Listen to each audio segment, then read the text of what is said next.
Chapter 492. In the northwest of the Rocky Mountains, a 4 or 5 meter long white deer was jumping on the mountain like a spirit, running towards the west. This white deer was naturally the white deer that Wu Ming sat on before, the vehicle of the holy spear Yggdrasil. It was neither alive nor emotionless and was completely controlled by Wu Ming. After walking for a few minutes, Wu Ming thought that the speed was too slow and threw his spear to the ground. Then, the holy white deer based on Fan Baba appeared in front of Gadotsi and Matthew. The appearance of the white deer made the two little girls feel good. After all, the white deer's appearance was still good enough. Then, Wu Ming, Gadotsi, and Matthew rode the white deer. Because of the increase in the number of people, the white deer that Wu Ming summoned was naturally a little bigger, making it more convenient for the three of them to ride. Wu Ming sat on the back of the white deer, holding Gadotsi in his arms, while Matthew sat behind Wu Ming and hugged Wu Ming tightly. Gadotsi closed her eyes and looked carefully. Her breathing was steady. There was no doubt that Gadotsi had fallen asleep. Wu Ming saw that Gadotsi was sleep-deprived, so he used hypnosis to make Gadotsi fall asleep. Of course, Gadotsi naturally didn't know that. She just felt very sleepy, so Wu Ming proposed that he could hold Gadotsi and Gadotsi gladly accepted. Wu Ming still used magic to make Gadotsi's senses change. Even in the violent vibration, Gadotsi felt stable, so the constant jumping of the white deer did not affect Gadotsi's sleep. On the other hand, Ma Shu was a little scared because of the speed of the white deer, so she hugged Wu Ming tightly. But after a period of adaptation, he got used to it. It was like riding a bus, watching the surrounding scenes receding, but he still hugged Wu Ming's waist tightly. Matthew's shield was hung on the white deer's tail by Wu Ming's control. The white deer's tail was like a ponytail. The snow-white long tail tied Matthew's shield, so there was no need to worry about the white deer's running and jumping. After all, the white deer's body was not much bigger, so it was not easy to put a shield on it. The speed of the people riding the white deer was a lot faster. In less than 2 hours, Wu Ming and the other two were about to leave the Rocky Mountains. In this way, we can be considered to have left the territory of the Japanese forces, Wu Ming said lightly. Along the way, Matthew told them about the Holy Grail forces in the Rocky Mountains. According to Matthew, there were no traces of humans in the entire Rocky Mountains. The whole mountain was full of ghosts. There were ghosts with green faces and fangs, and there were also ghosts without bodies. In short, no matter what kind of ghosts they were not something that the humans in the United States could deal with. The ghosts should be the soldiers of the Holy Grail forces. Apart from the historical records, Wu Ming only knew that she was a female ghost who could eat people, drink wine, and didn't care about trifles. Yes, and the most important point, she did things completely according to her preferences. If she was persistent, she wouldn't let others feel comfortable even if she died. From the poisonous wine gourd in Winterwood City, it could be seen that Shutendaji, who used all her strength to release her noble phantasm, really disgusted Wu Ming. It really confirmed that sentence: even if she died, she wouldn't feel at ease. It's better to leave here quickly. Thinking like this, Wu Ming controlled the white deer to speed up a little, wanting to leave this junction quickly. After Wu Ming and others left the Rocky Mountains, in the place where Wu Ming and others were just now, a purple and quite exposed figure appeared. He, what a delicious smell! After leaving the Rocky Mountains, Wu Ming was temporarily relieved. Fortunately, there was no Shutendaji who blocked the road to rob them. Then, Wu Ming and others entered a flat area that looked like a plain but was actually a plateau. Chapter 493. In fact, the Cordillera was not the name of a mountain. Its full name was the Cordillera Mountains. To be precise, the Rocky Mountains were also part of the Cordillera Mountains, but in order to distinguish the territories of the Japanese forces and the American forces, the two were separated. The Japanese forces were like a stickler to the rules. They only occupied the eastern Rocky Mountains, the highest part of the Cordillera Mountains, and had no intention of expanding their forces. Otherwise, Maeve wouldn't be unable to find any information. After all, even the servants of Riverton, the neighbor of the Japanese forces, didn't clearly inquire about the Japanese forces. Apart from the Rocky Mountains, which were the tallest and largest, the Cordillera Mountains were left with the Central Plateau Basin and the Western Pacific Rim Mountains. At this moment, Wu Ming and the other two entered the Central Plateau Basin area. At this moment, Wu Ming temporarily stopped the white deer. If I remember correctly, following this river may be a place called Boise. Wu Ming thought and said to Matthew. Gadotsi, on the other hand, was still sleeping. That. Senpai Cylinder, I am not very familiar with the terrain here. Matthew's face was slightly red and said slowly. However, Senpai Cylinder was right, Matthew thought. It doesn't matter if you don't know, the point is that we may have to fight with the American forces. Wu Ming narrowed his eyes. Hey. So soon. Do we need to wake Senpai up? Matthew obviously didn't expect to contact the American forces so soon, so he asked Wu Ming if he should wake Gadotsi up. There's no rush now. There's still some distance before we reach Boise. Let her sleep for a while longer. Wu Ming caressed Gadotsi's hair lovingly. Looking at the sleeping face, Wu Ming felt like raising a daughter. Senpai Cylinder is really gentle to Senpai. Matthew didn't know if he was envious or gratified. Seeing Matthew like this, Wu Ming smiled helplessly. Then, he spoke to Matthew. Of course, I'm also very gentle with you. Wu Ming raised his hand and stroked Matthew's short hair. After all, Matthew was also a little girl worthy of love, not to mention, Matthew, you have inherited the power of Galahad. Galahad and I have a special relationship. Wu Ming's words stunned Matthew. Could it be that Senior Cylinder had another identity? Matthew was puzzled. Although Matthew wasn't a particularly smart person, he wasn't stupid either. Judging from the dual identities of Jack the Ripper and Cylinder, he was definitely not an ordinary person. In that case, Galahad was related to him. Could he be a Knight of the Round Table? Then, just as Matthew's thoughts were running wild, Wu Ming spoke again. Of course, even without Galahad's power, would still be gentle to you. He pressed Matthew's little head a little harder and pulled Matthew out of his thoughts. Then, let's go. Let's fight them first. Then, Wu Ming drove the white deer again. The white deer carried Gadotsi, who was sleeping soundly in Wu Ming's arms, Wu Ming, who was full of fighting spirit, and the confused Matthew as they moved quickly toward Boise. When they were still a short distance away from Boise, Wu Ming deactivated the white deer's state of the Holy Lance. It wasn't to show his sincerity, but because he had encountered an enemy. Then, a minute later. Slash dash. Boom dash. The last robot infantry was cut in half with one shot. With the explosion, the 100-man robot infantry unit disappeared from this singularity. Gadotsi and Matthew were stunned as they watched Wu Ming walk out of the explosion with a comfortable expression.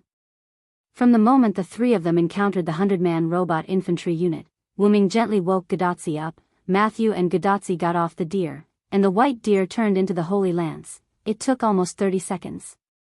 Then, when Matthew wanted to fight these robot infantry with Wu Ming, they saw how quickly they were dealt with as if they were vegetables. Strictly speaking, Wu Ming needed to kill at least 3 or 4 robot infantry per second, and that was strictly according to 30 seconds. Of course, it must have been less than 30 seconds. Because in the battle just now, Wu Ming killed more than a dozen robot infantry with one shot more than once. Let's go, it's time to meet the servant. Forget it, it's over anyway. With this in mind, Gadotsi and Matthew smiled awkwardly, then followed Wu Ming to Boise. After walking for almost a minute or two, Gadotsi and Matthew noticed the fortress-like town in front of them, and a white-haired man holding a golden lance and wearing golden armor standing alone in front of the fortress with his eyes closed. Karna. Gadotsi and Matthew didn't know this person.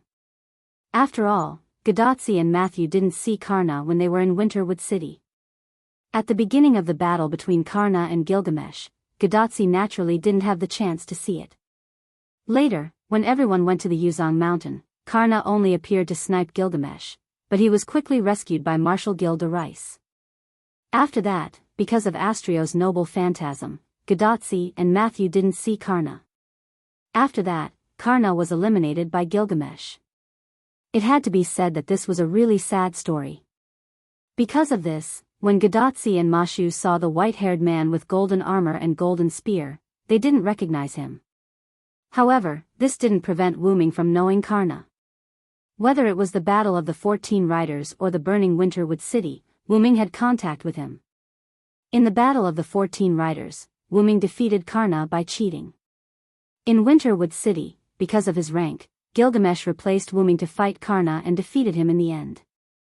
Wuming wanted to laugh. He was almost the same as Zhou. He was on the opposite side of Karna, and he was always beating Karna. However, to be able to meet Karna 3 times outside the Martyr's Palace, it could be said that it was fate. He just didn't know if this Karna had Wuming's memories. However, Karna of Fuyuki City has the memories of the battle between the 14 Riders and the 14 Riders, because Wuming felt that Karna also has the memories of those 2 battles. Sure enough, you are also in this singularity. Karna opened his eyes and looked at Wuming. Sure enough, Karna remembered Wuming.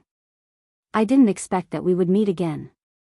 It's really fate, Karna. Wuming smiled. Karna also nodded, then looked at his hand that wasn't holding the spear. Yes, the identity of a servant can really make such miracles happen. When Wuming and Karna were chatting, Gadotsi was indeed shocked. Karna? The god-killing hero who was defeated by the Hero King before I even met him? Now I see him in person. After all, she didn't see his real face last time, so Gadotsi was quite regretful. Indeed, I can feel a very dangerous aura from Mr. Karna. It's like the fire of the sun that can burn everything. Matthew said solemnly as he sensed the magic power that Karna was gradually emitting. He was ready to protect his master with his shield. By the way, I feel that Karna and Assassin are close. Why don't you do us a favor and let us pass? Gadotsi looked at Karna with a smile. Is this the master of Chaldea? Although he looks trustworthy, he's still a bit immature. Karna glanced at Gadotsi expressionlessly. Then, Karna waved his golden spear at Wuming. I've already accepted Edison's request and worked for him. He asked me to guard this place. Gadotsi, who felt that things were going to fall through, looked a little depressed. But if it's him, I can let him pass. It seemed that Karna had some understanding of Wuming after many competitions, and it was a positive understanding. Just as Gadotsi's sadness turned into joy, Karna spoke again. But it's rare for us to meet. It's not right to let him pass without a fight. With that, Karna rushed at Wuming. Then, Gadotsi's face turned green.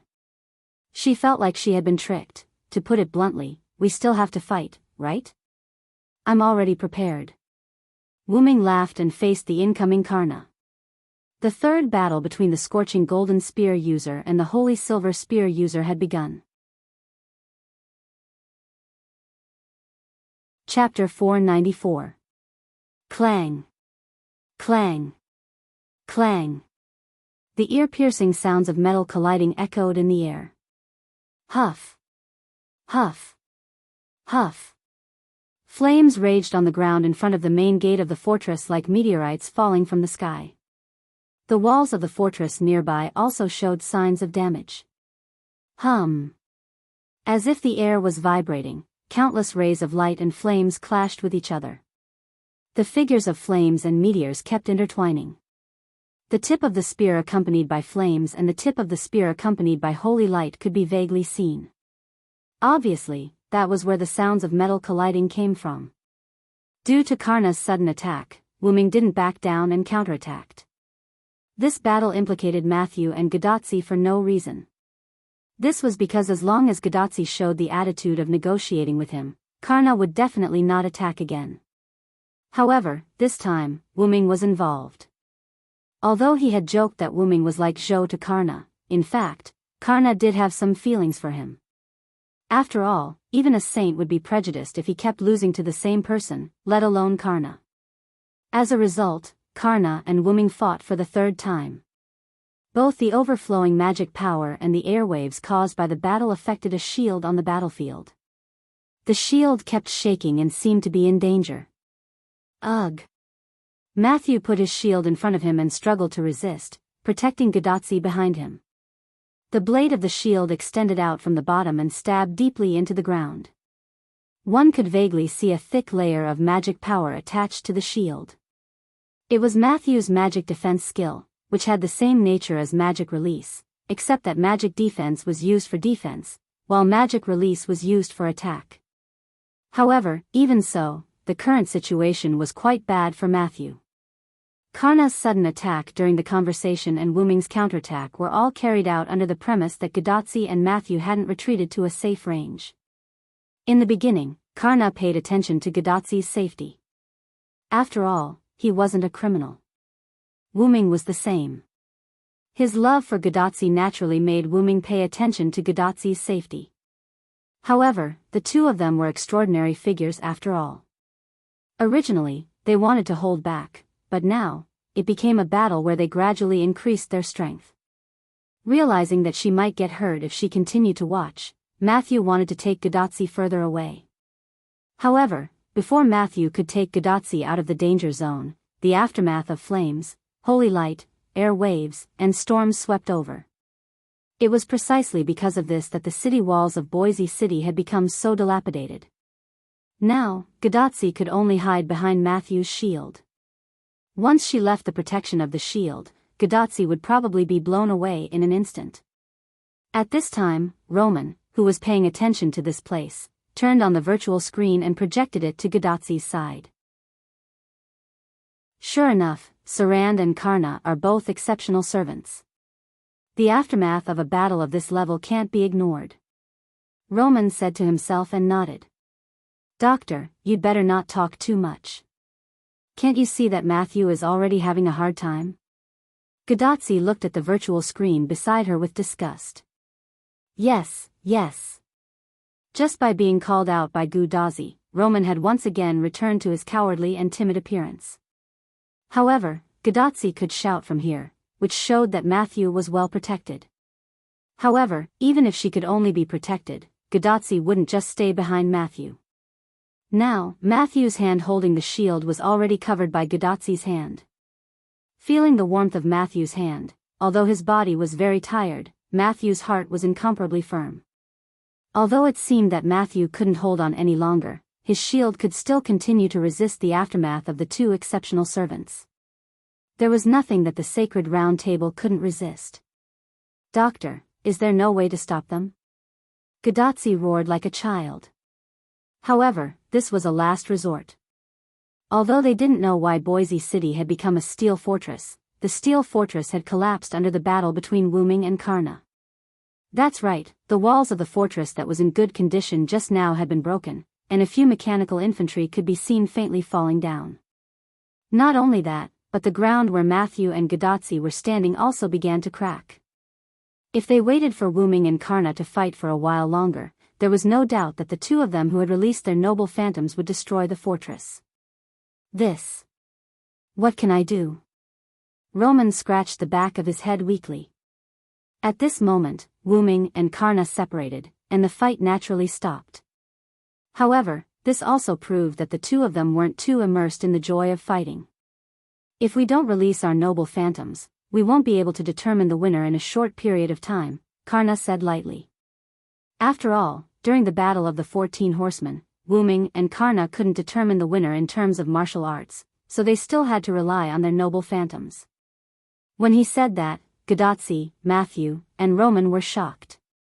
If he released his noble phantoms, Gadotsi and Matthew would be in trouble. Even so, you and I don't want to release our noble phantoms, right? Wuming threw the spear in his hand, and the spear turned into white light and merged into his body. That was not the real Holy Spear Yggdrasil, but a noble phantoms based on the identity of the Holy King. After all, the real Yggdrasil was still in Uruk. Moreover, this time, it's not pure martial arts. Your flame and my light are not simple things, just like this. Wuming raised one of his hands, and a white light emerged. However, unlike the holy light in the past, this time, the light in Wuming's hand was full of cruel charm. Just like the church organization in fantasy novels, there were many gentle and amiable church members, but there were also church members who were responsible for judgment. At this moment, Wuming's light was in such a form. This time, I won. Wuming smiled slightly at Karna. After Wuming finished speaking, Karna did not answer but fell into silence. I feel that assassin's aura is a little different. It's a bit serious. Is it an illusion? Gadatsi approached Wuming and looked at the light in confusion.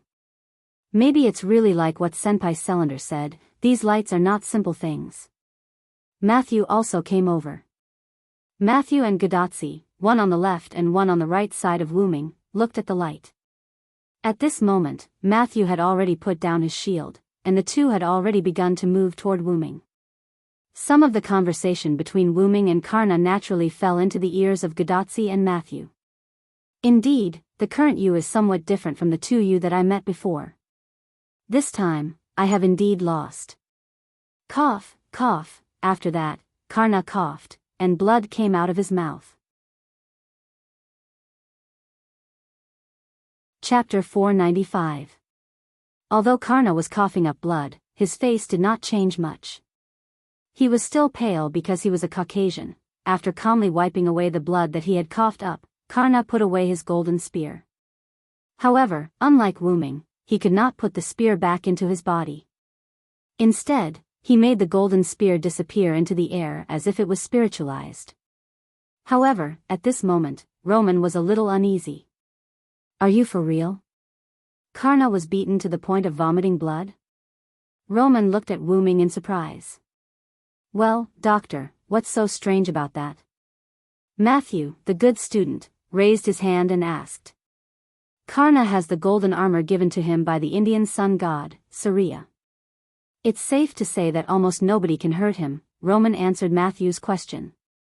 At this moment, Karna continued Roman's words. That's right. My armor can block 90% of the damage. Even if it's a grade A+ military relic, I can still take it head-on. Hearing Karna's confession, Gadatsi, Matthew, and even Roman were shocked. It was amazing that he could take a hit from a grade A+ relic. Even Wuming, who already knew the truth, thought that Karna was cheating. Even Wuming himself did not think that Karna was as crazy as he was. After adding the Loon rune to his armor, it could only take on a grade A relic at most. The grade A+ relic that Karna mentioned must be a relic that had been doubled. Wuming would not be able to take it. However, this was under the premise that Wuming did not resist and took it head-on. For Wuming, if he really encountered a grade A+ military relic, he would just consume a lot of mana and throw it out. If one was not enough, he would throw out 2 or 3. After all, Wuming's mana was almost unlimited. He could just use it to make babies. Of course, Karna's cheating couldn't be stopped. Other than that, the armor also has the ability to automatically repair injuries, and I can also use my flames to burn away foreign objects or negative effects in my body. As he spoke, flames began to appear in Karna's body, just as he said. A few wisps of smoke rose from Karna's body and disappeared into the air. I've already eliminated the light in my body. Without the source of damage, the wounds in my body have already begun to heal. He had to admit that the clear debuff skill was really useful. In fact, even if Karna didn't burn the light with flames, Wuming would have removed it anyway. First of all, as we saw earlier, even without Wuming, Karna could have made contact on his own. Secondly, there was no need to keep the light. Hostage-type methods wouldn't work on Karna at all, even if the hostage was himself. Lastly, since we're about to form an alliance, fighting and killing isn't good, smiley face. So powerful. Gadatsi said blankly. Matthew also nodded. Seeing the two of them like this, Karna shook his head expressionlessly. Even so, he still hurt me. Of course, Karna had to be talking about Wuming. Well, it's just a little trick. It's not worth mentioning.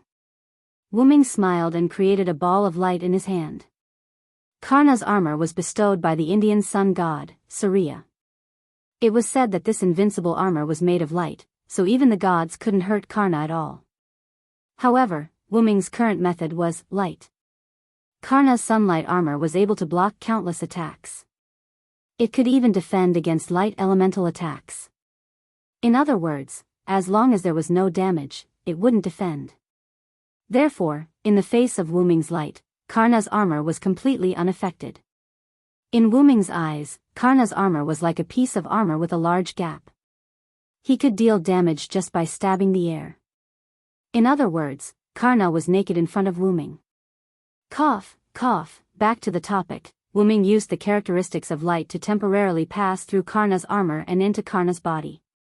Then, after the light entered Karna's body, it exploded and created an extremely harsh judgment aura. It destroyed Karna's body from the inside, which was why Karna was injured. After all, Karna couldn't defend against internal damage. However, Karna shook his head. "You're stronger than me." Then, Karna told him the reason. "Let's not talk about the second time we met. The first time we fought, I lost." Gadotsi, Matthew, and the others also understood something. Wu Ming had met Karna in other places and defeated him, and Karna still had the memory of being defeated. However, Wu Ming shook his head with a wry smile. In the beginning, Wu Ming was able to defeat Karna by relying on the help of suppression, his own skills, and the protection of the golden armor. The suppression allowed Wu Ming to obtain a powerful noble phantasm that surpassed Karna's god-killing spear. His own skill, holy fire erosion, made him a human, which allowed Wu Ming to deal additional damage to Karna. In the end, Karna took off his golden armor. Without that layer of absolute defense, Karna really had no defense at all. The powerful power of Wu Ming and Karna's ultimate noble phantasm directly shattered Karna's spirit core, and that was how Wu Ming won. In the burning Winterwood City, it was Gilgamesh who fought against Karna. Just Enkidu alone was enough to restrain Karna, not to mention that Gilgamesh could also use his noble phantasm. If Gilgamesh specifically picked some noble phantasm that could ignore defense, then Karna would be a piece of cake. However, Karna was indeed worthy of being called the strongest servant. He managed to damage Gilgamesh's spirit core before he left the stage. Although Gilgamesh won, because of a moment of carelessness, his spirit core was also damaged by Karna. This showed how powerful Karna was. Coupled with Karna's handsomeness and obedience, he was simply perfect as a servant. Wu Ming smiled helplessly. "In that case, since you've already lost, can you take us to see President Wang Edison? We came here with the sincerity of an alliance." The fight was over, Karna had admitted defeat, and Gadotsi and Matthew were fine. In that case, it was time to talk about business. I was so focused on watching the two of you fight that I forgot the purpose of coming here. Ahahaha. Roman said weakly. Then, he was looked at with disdain by everyone. "Since you only want an alliance, then I'll naturally take you there." After Karna finished speaking, he was ready to take Wu Ming and the others to see the President Wang. Is everything okay here?" Gadotsi said cautiously. The steel city of Sabuasi had been turned into ruins, and a large amount of steel could be vaguely seen mixed in it. Those were the remnants of the mechanized infantry. "No need, there's no living person here, and this fortress is actually just for decoration. It won't be long before the mechanized infantry comes to repair it." Good lord, this place that was originally an ordinary town turned into a steel fortress. It was probably built and constructed by the mechanized infantry that Karna mentioned. It had to be said that robots were useful. They were emotionless, tireless, and calm. If the number was increased, they could even kill a third-rate servant. Of course, because the President Wang didn't have the Holy Grail, these mechanized infantry were much weaker than the other forces. However, no force was willing to deal with the UA forces, so there was no need to be too nervous. "Let's go, it's a bit far from San Francisco. Let's try to get there before dark." After that, Karna jumped and left. There was no need to worry about losing him. The servant's aura was very obvious, so Wu Ming was not in a hurry. "Then I'll turn off the screen first." After that, Roman's figure disappeared in front of them. "Let's follow him." After that, Wu Ming pressed his hand on the ground, and a white deer appeared. It was the one he rode before. Then, Wu Ming, Gadotsi, and Matthew sat together again. But this time, there was no sign of Gadotsi sleeping. In this way, Wu Ming's plan to go west came to an end. Chapter 496. Wu Ming, Gadotsi, and Matthew rode the white deer and followed Karna. Although Karna ran very fast, the white deer controlled by Wu Ming was not slow either. Hence, Karna had no intention of slowing down, or rather, he had no intention of slowing down from the beginning. In this way, with Karna's pass, Wu Ming and the others could be said to have a smooth journey. Witnessing the scene of the mechanical kingdom along the way, Gadotsi and Matthew were quite surprised. Even Wu Ming was a little surprised. Along the way, basically every town had become a steel fortress, just like a modern town. Every city had stable residents, and there were also a small number of mechanical infantry. Other than that, there were a large number of mines in the central and western part of the Cordillera Mountains. There were a large number of mechanical infantry with all sorts of tools, such as picks, shovels, chisels, and so on. Countless minerals were being transported in the direction of San Francisco. Wu Ming guessed that it was likely to be the raw materials for the production of mechanical infantry. I'm afraid that these mechanical infantry were created by Edison. This was Wu Ming's judgment at that time. However, both Gadotsi and Matthew felt that it was right. After all, Edison was an inventor, and it was not unacceptable for him to produce these mechanical infantry through noble relics or skills. After all, they were servants, and the definition of ordinary people lost its effect. Indeed, these mechanical infantry were all created by Edison alone. Karna also nodded. However, Wu Ming was quite concerned about this sentence. They were created by one person, and there were so many of them. Although the strength of these mechanical infantry could not compete with the soldiers of other forces at all, and could even be said to be crushed, these mechanical infantry were equipped with special equipment. Most of these mechanical infantry were mainly armed with machine guns, and Wu Ming could feel the magic and threat from these machine guns. Previously, when Wu Ming and the others were attacked by a team of 100 mechanical infantry, those mechanical infantry used machine guns. Wu Ming, who took a few hits, could determine that although there was not much magic, and the threat was very small, there was no doubt that those machine guns were comparable to low-level noble relics. On the shells of those mechanical infantry, Wu Ming also felt the same magic, so Wu Ming speculated that the shells of these mechanical infantry were also comparable to low-level defensive noble relics, and could even be used to hit people. However, even so, they could not resist Wu Ming's spear.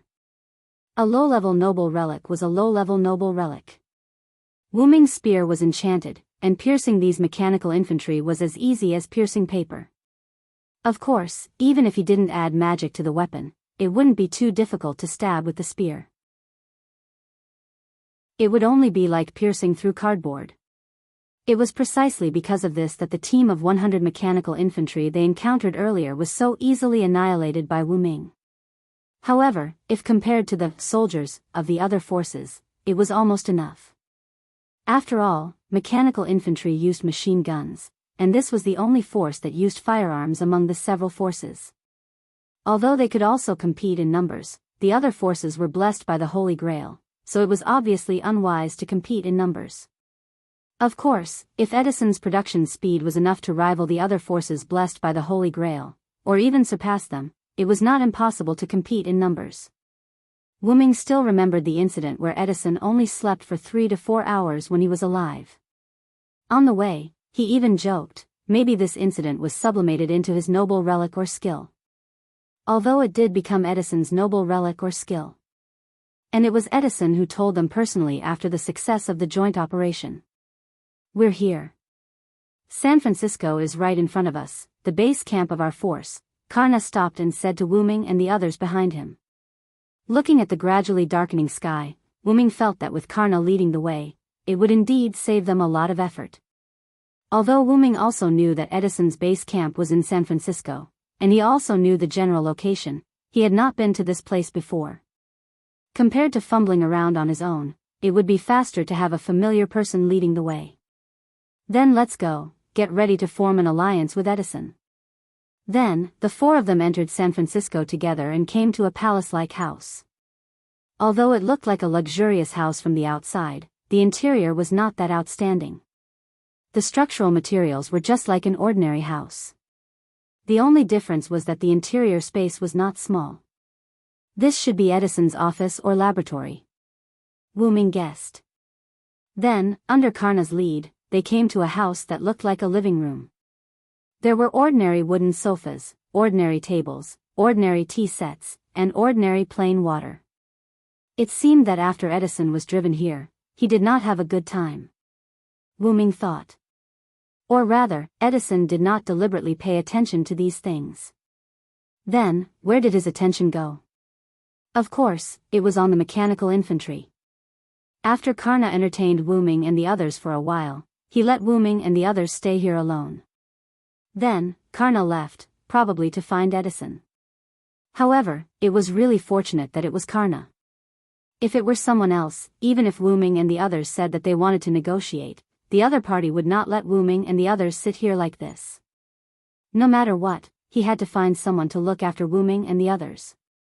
After all, it was not completely determined whether Wu Ming and the others were really here to form an alliance. What if Wu Ming and the others had other purposes and took advantage of Karna's absence to carry it out? Only Karna, who had the skill of the poor, dared to do this. Poor's knowledge, Karna was lucky enough to ask the weak about their lives and values. He could see through the other party's character and attributes, and he would not be deceived by verbal excuses. In addition to not being deceived by falsehood, he also had the characteristic of not being deceived by false words. Karna could tell that Wu Ming and the others were not lying through this skill. Coupled with Karna's understanding of Wu Ming, he was very relieved to let these outsiders stay here alone. I can only say that as expected of Karna. Wu Ming drank a mouthful of plain water and said indifferently. Gadotsi and Matthew were stunned by Wu Ming's sudden words. Assassin, what did you just say? Why don't I understand? Gadotsi naturally would not hide her doubts in her heart and asked directly. It's nothing. I just figured out some things. It's nothing to worry about. Wu Ming then smiled helplessly and waved his hand, indicating that they should not worry about him. Since Wu Ming said so, Gadotsi and Matthew naturally did not pay any more attention to him. At this moment, the door of the room was opened, and a strong blue lion head walked in. Chapter 497. The door was pushed open, and a strange creature with the body of a human and the head of a lion walked in. The newcomer was dressed in blue tights. His muscles were bulging and he seemed to be quite powerful. He wore red gloves with silver edges and dark brown men's boots. He also had a red cape with white stripes that reached his ankles from the back of his waist to the side of his waist. There was a metal plate on his chest that looked like the mouth of an energy cannon, and there were stripes around it that looked like a hero who fought monsters. There were 2 large bulbs on his shoulders, but the most eye-catching thing was the white lion's head. Oh. Is this the master of Chaldea? It's an honor to meet you. With your help, our wishes will come true. The lion's head spoke in a lion's voice as soon as it appeared. Gadotsi and Mashu were stunned when they saw the lion's head, because the contrast was too big. Now they felt like they were watching a comedy. Wu Ming was also curious about the lion's head, but he was not as stunned as Gadotsi. You must be President Wang Edison. Gadotsi and Matthew widened their eyes as soon as Wu Ming finished speaking. They looked at Wu Ming as if they had gone crazy. Wu Ming pretended that he did not see them, and the lion's head, Edison, did not notice Gadotsi and Matthew's expressions. He was looking at Wu Ming. Oh. You're right. I'm the symbol of America. I'm the king of all presidents. I am Edison. Then, Edison struck a pose on his own. Gadotsi and Matthew did not know what to do. It was too awkward. Yes. President Wang, please move aside. Your body is too big. Then, an intellectual female voice was heard. Oh. Sorry. With that, Edison walked towards the interior of the room. It turned out that Edison stopped to talk to Gadotsi and the others as soon as he opened the door. Coupled with Edison, who had undergone some sort of a mutation. This overly tall body completely blocked the door. Now, Edison moved aside, revealing the people behind him. Karna walked in with a petite but intellectual woman. Gadotsi and Matthew were thinking, finally, there's a normal person here. The woman began to introduce herself. Hello, I'm Helena Blavatsky. I'm Edison's friend. You can call me Helena. Helena smiled at Gadotsi and the others. It had to be said that Helena was quite approachable. Anyway, Gadotsi and Mashu had calmed down now. Hello, Madam Helena. I'm Tachika Fujimaru, and this is Matthew Gillett. Nice to meet you, Gadotsi said happily. Hello, madam, Matthew said politely to Helena. Sure enough, compared to the cold-hearted Karna and the lion-headed Edison, the gentle and intellectual Helena was more likable. Ah, what an obedient child. Helena also nodded with a smile. Ahem. Edison coughed. Of course, this meeting was not a friend meeting, but a joint negotiation. A faint smile appeared on Helena's face upon seeing this, and she took a position behind Edison. By the way, Karna, who had remained silent this entire time, was already standing behind Edison. Since when did Edison value power so much? Wu-Ming saw this clear master-slave relationship, but Wu-Ming didn't say anything. Then, Edison spoke. So, Master of Chaldea, let us begin the negotiations on the alliance. Then, Edison sat opposite Gadotsi, and Helena and Karna stood behind him like guards. The atmosphere changed instantly. In order to not lose their dignity, Matthew and Wu-Ming went behind Gadotsi together. Now, Edison and Gadotsi were sitting opposite each other, Karna and Helena were facing Wu-Ming, and Matthew was standing behind Edison and Gadotsi. One had to know that a negotiation would only be a joint negotiation if they were equal in strength. If they were not, it would be annexation. However, Gadotsi was a master who had experienced the terrifying aura of the Magic King in the 4th chapter, after all. Just the current atmosphere was not enough to scare Gadotsi. Gadotsi looked at Wu-Ming, and Wu-Ming smiled and nodded in encouragement. Then, Gadotsi spoke. Well, Mr. Edison, I think we have the same goal, which is to defeat the other forces and seize the Holy Grail. Therefore, I think we can work together. Seeing Gadotsi state her goal in an orderly manner without being scared by the atmosphere, Wu-Ming was extremely gratified. Of course, Gadotsi's junior, Matthew, and Roman, who had been silent and had not shown his virtual screen, were also gratified. This was what Wu-Ming had told Roman on the way. Roman's face and voice seemed to have the ability to taunt. In addition, Wu-Ming felt that Gadotsi needed to be trained, so he told Roman not to appear and hear. After thinking about it, Roman agreed. After asking Wu-Ming to take care of Gadotsi, he went into hiding. However, he could still hear everyone's conversation. There was no need to hide this, so Wu-Ming did not say anything. Edison nodded and expressed his affirmation. Well, I see. We can work together, but I'm not going to take the initiative to attack. I'm sorry to disappoint you. Although he said, I'm sorry to disappoint you, Edison's face did not show the slightest hint of apology. Why? Matthew was obviously surprised by this answer. That's right, Mr. Edison.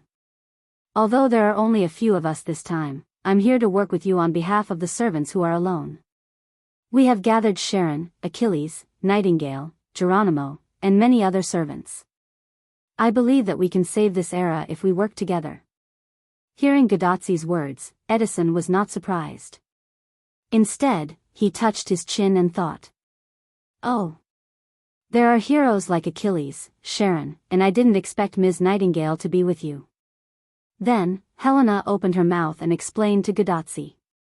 Actually, Ms. Nightingale used to be one of us.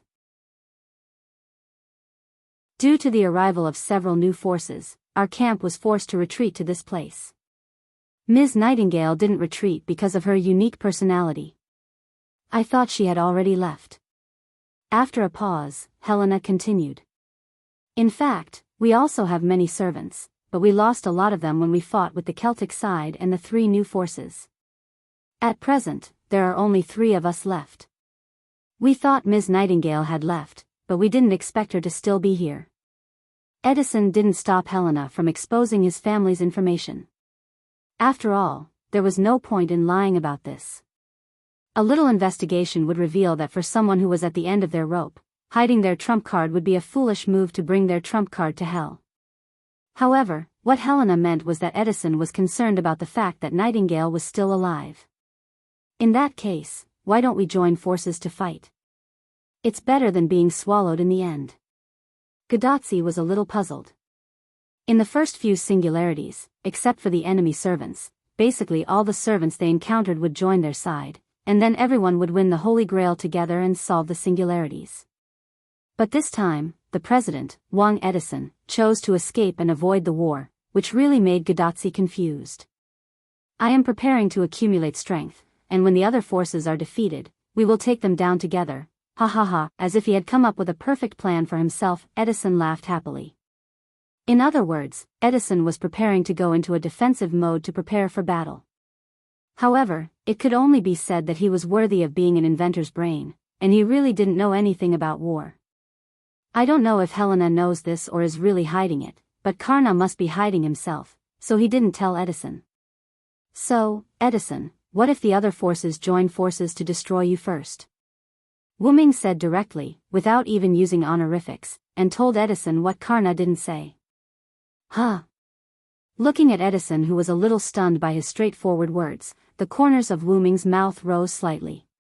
He was prepared to cooperate with Gadotsi to play the role of the good cop while he played the role of the bad cop and put on a 2-man show. Chapter 498. Well. Edison obviously realized the problem after hearing Wu-Ming's words. After all, isn't it best to get rid of the onlookers in a war? Wu-Ming said as he glanced at Karna. However, Karna didn't move at all. He was just like a tool.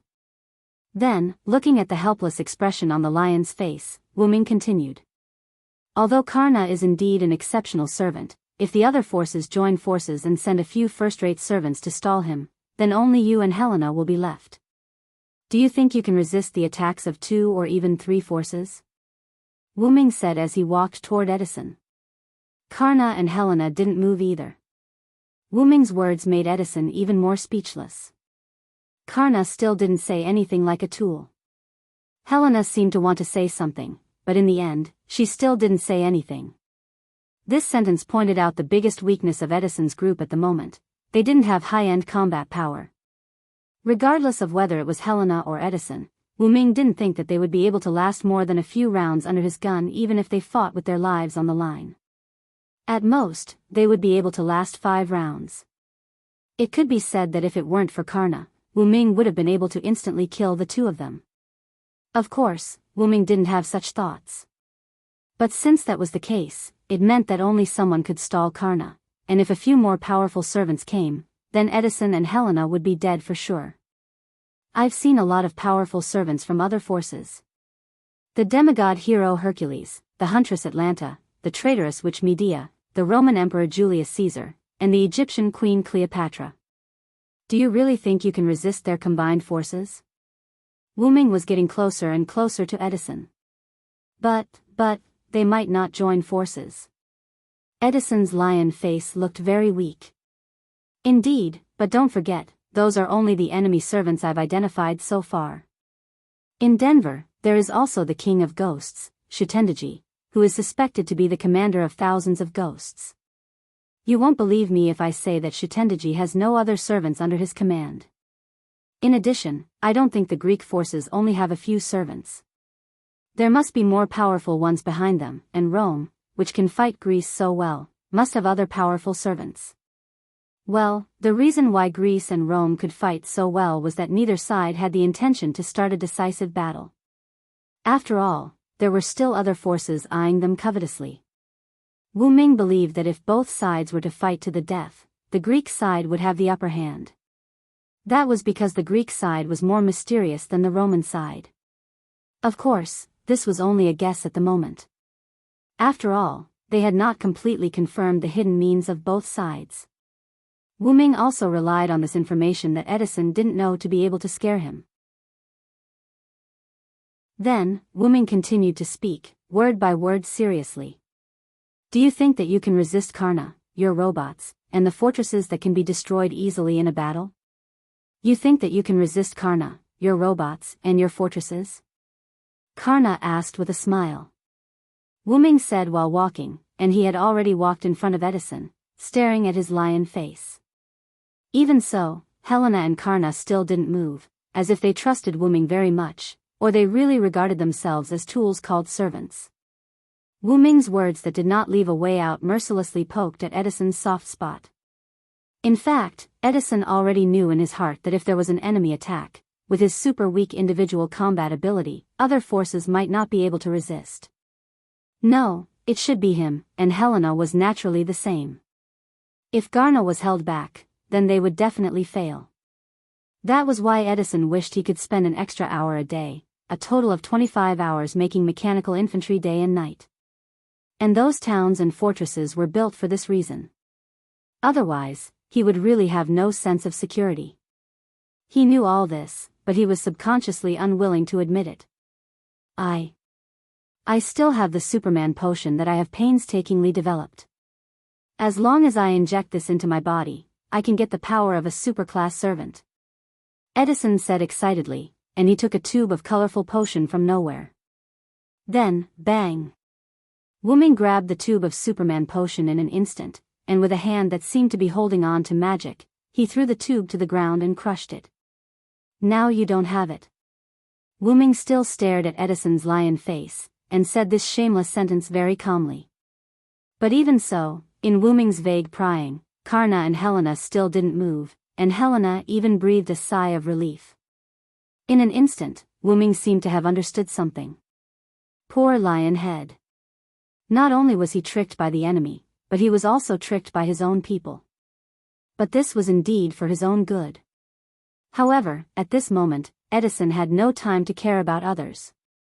Edison speechlessly looked at the Superman potion on the ground that had lost its color and was gradually drying up. That was the only tube of Superman potion left. Looking at the Superman potion that was gradually seeping into the ground and slowly disappearing, Edison really had no power at all now. By the way, I'm here on behalf of the Celtic forces to ally with you. I have already joined forces with the Master of Chaldea to save this singularity. How is that possible? Edison was shocked after hearing this. You barbarians don't know how to ally. Edison seemed to have a deep grudge against the Celts, so when he knew that Wu Ming was on the Celtic side, he was extremely excited and returned to his previous state. This time, even Helena's face showed a hint of surprise. It seemed that Karna didn't tell them that Wu Ming was on the Celtic side. Wait a minute, Wu Ming remembered something. It seemed that he didn't tell Karna and Wu Ming that he was on the Celtic side. I know that you have a deep hostility against the Celts. After all, this singularity was originally a war between the Celts and the United States, so the hatred between the two sides would certainly grow. Although the servants were indeed dead, and they would only return to the martyr's palace when they died again, in the eyes of Edison and the others, the Celts were still quite hateful because they killed many of their servants. But the Celts didn't think that way. It was the law of the jungle. Ahem. As expected of the Celtic barbarians, but there is a saying that there are no eternal enemies, only eternal interests. But compared to interests, I want to be friends with you. Edison stared blankly at Wu Ming's sincere eyes, somewhat at a loss. Mr. Edison, you may not know, but I have become partners with many servants in the first 4 singularities. I really like them, they have the courage to be heroes. At this time, Gadotsi spoke in a timely manner. Miss Jean, who lost her power, still acted with us for the sake of her country. Emperor Nero, who was betrayed by everyone, still sang loudly. Miss Drake, who was not bothered by trifles and was not bothered by the secular world. Miss Drake, who had a unique power that surpassed ordinary servants. I was really happy to be with her. Mordred, Fran, and Anderson. It was because of everyone's hard work that we finally saved the singularity. After that, Gadotsi stood up and walked in front of Edison. Hint, Wu Ming has already left Edison while Gadotsi was talking. Gadotsi held Edison's furry hand and said firmly. Please cooperate with us, Mr. Edison.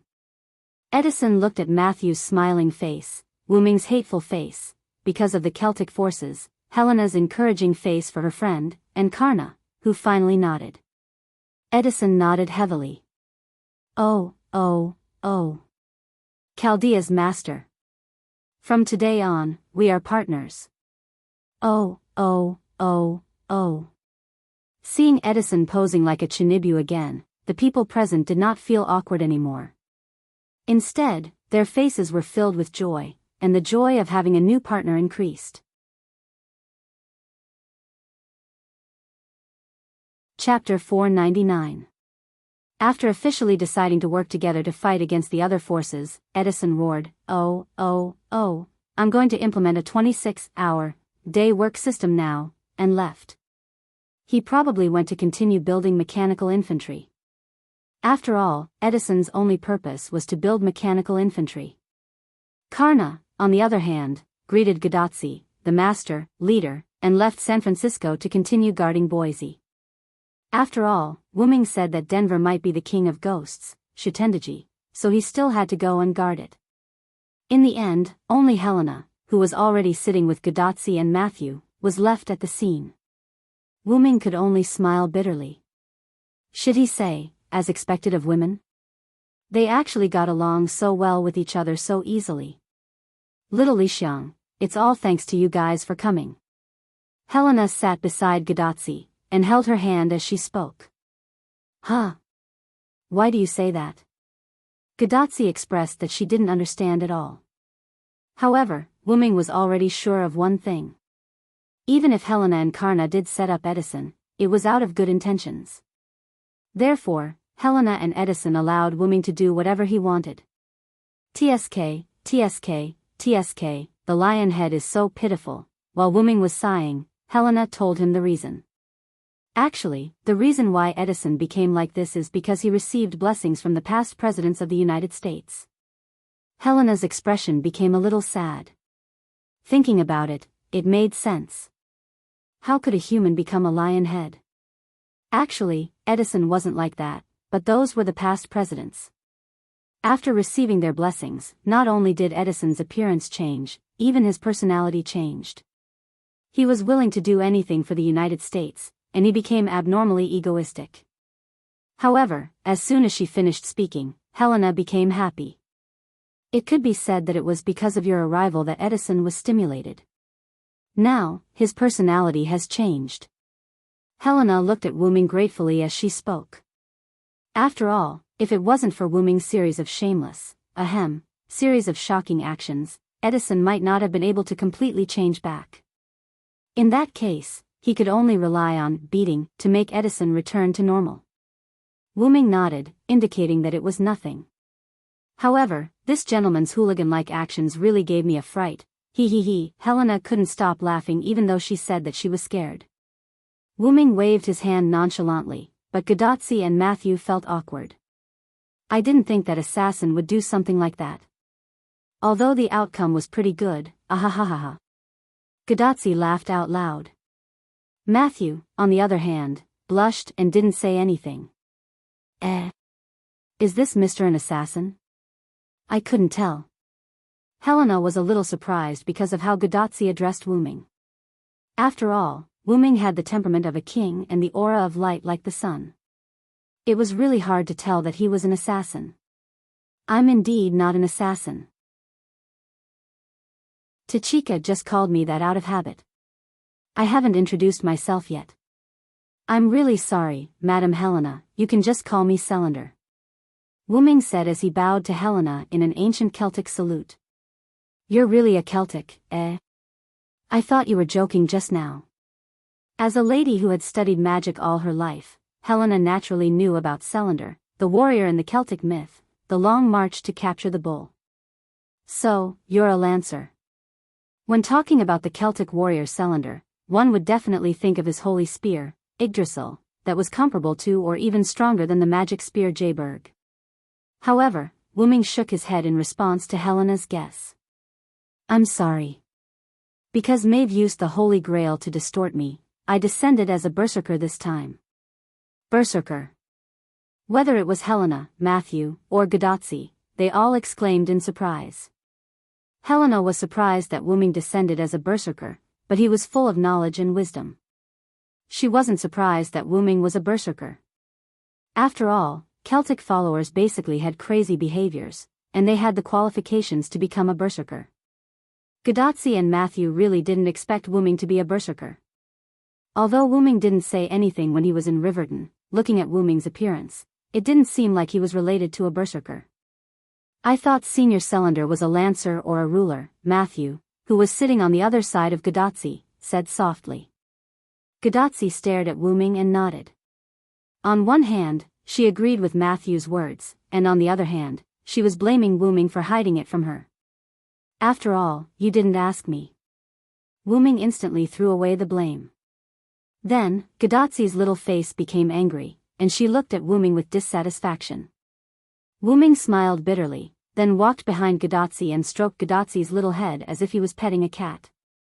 Only then did Gadotsi's face regain a smile. You two are really close, Helena said with a smile as she looked at Wuming and Gadotsi, who were like a pair of siblings. Indeed, Matthew also looked at the interaction between Wuming and Gadotsi with slight envy. However, he didn't know whether he was envious of Wuming, who could be so intimate with Gadotsi, or envious of Gadotsi, who could enjoy Wuming's touch. Then, Matthew's cheeks turned red, and he quickly shook his head as if he was trying to get rid of the impure thoughts in his heart. Are you close? I don't think so. I think it's a normal relationship. Helena smiled helplessly as she looked at Gadotsi rubbing Wuming's hand unconsciously again. She decided not to talk about it anymore. Did you know that the Superman potion that Mr. Cylinder destroyed just now could have instantly increased Edison's strength to the level of a first-class servant? Helena said as she looked at the broken test tube on the ground that had lost all traces of the potion. However, it was just a pity. She was more than happy. However, if Edison really used it, it wouldn't take long for his spiritual base to collapse. It's not something that ordinary people can use. Even if Karna used it, the after effects would be very serious. Gadotsi's and Matthew's worried faces disappeared after Helena said that. They originally thought that Wuming's shameless behavior had destroyed Edison's trump card. However, since it was a trump card with super strong after effects, and Edison didn't say anything about it afterward, Gadotsi and Matthew didn't have to worry about it. Indeed, Edison's Superman potion has super strong after effects. However, since it's a miracle potion from Edison, the king of invention, I think it still has some effect. Wuming took out a colorful potion from the golden ripples. It was Edison's Superman potion. Huh.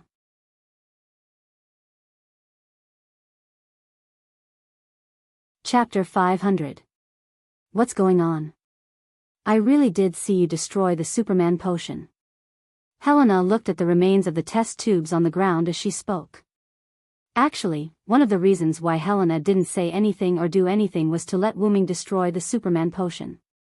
After all, this thing was too dangerous for Edison. As Edison's best friend, Helena didn't want to see her old friend go astray.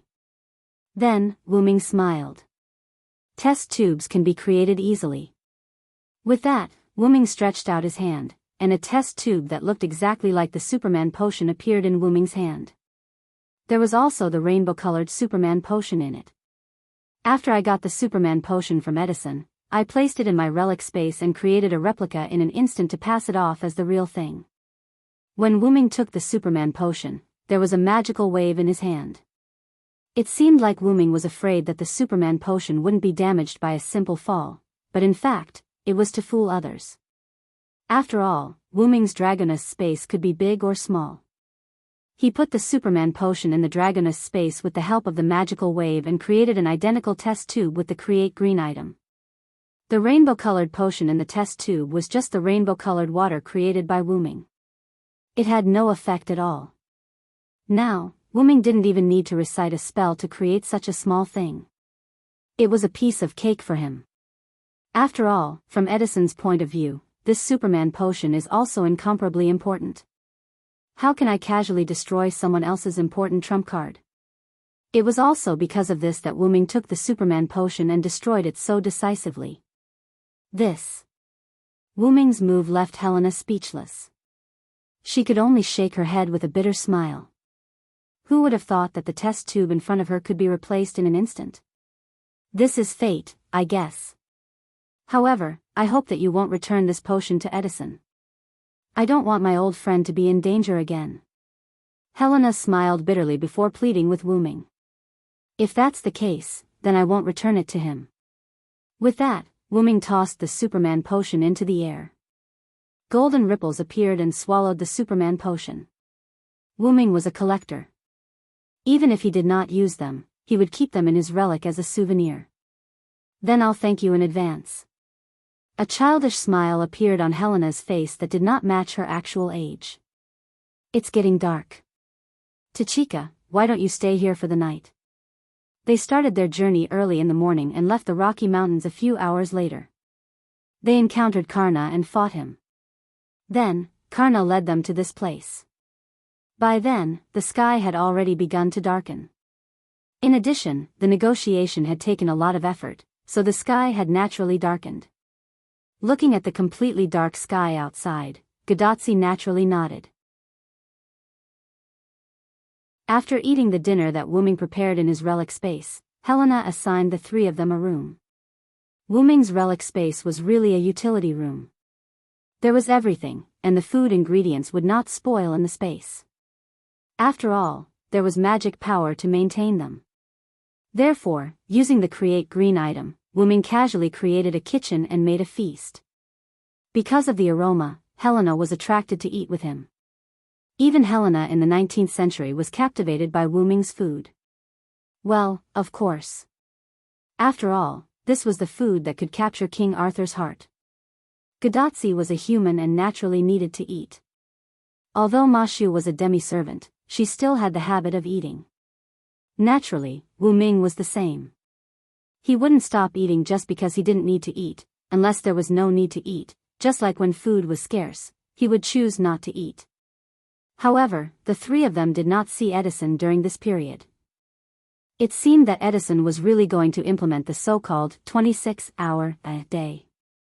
Originally, Gadotsi wanted to talk to Wu Ming about their future actions, but Wu Ming refused. Wu Ming pushed Gadotsi into the room with the excuse of resting when it's time to rest.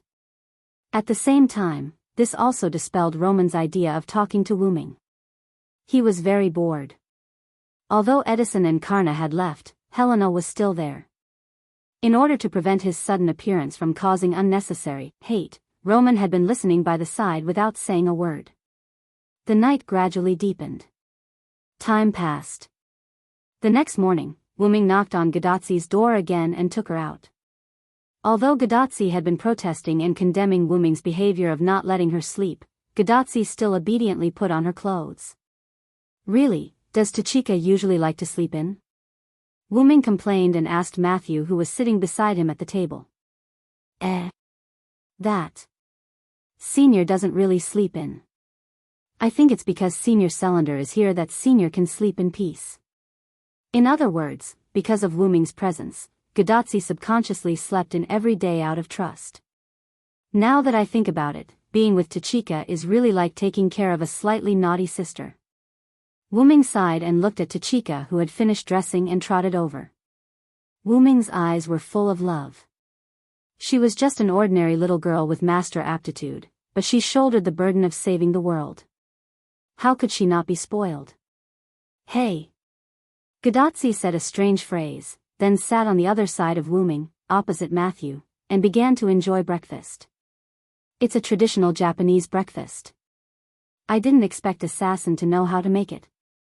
Gadotsi was surprised. Matthew was also surprised, but because of his shyness and his senior's absence, he didn't say anything. You know, I'm not dead yet. This servant's body is just a temporary body. I still have a sister in another world. If I don't know how to cook, my sister will run away with someone else. Wu Ming smiled and made a little joke. However, this was unexpected news to Gadotsi and Matthew. Hey! Assassin, you actually have a sister? How old is she? What does she look like? Is she your brother? Gadotsi was like a paparazzi, began to dig out Wu Ming's background. Okay, let's eat first. It's getting cold. I'll tell you these things later. Although Wu Ming said that the food would get cold, how could the magic-enhanced food get cold? He could only use it to scare Gadotsi. Wu Ming said so. Gadotsi didn't ask anymore and began to enjoy the food. Edison hasn't come out of the lab yet, so he had no chance to eat this delicious breakfast, and Helena refused the breakfast on the grounds that a delicious meal is enough.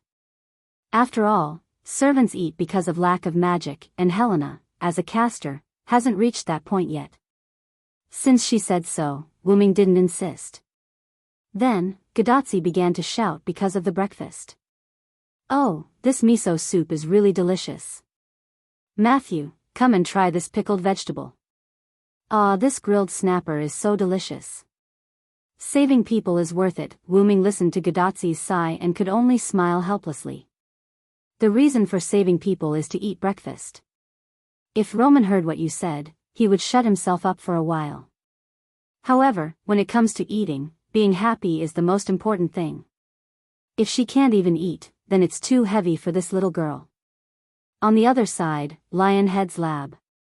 Sniff, it seems that there's the smell of grilled fish. Is it because I'm too tired and hallucinating, M?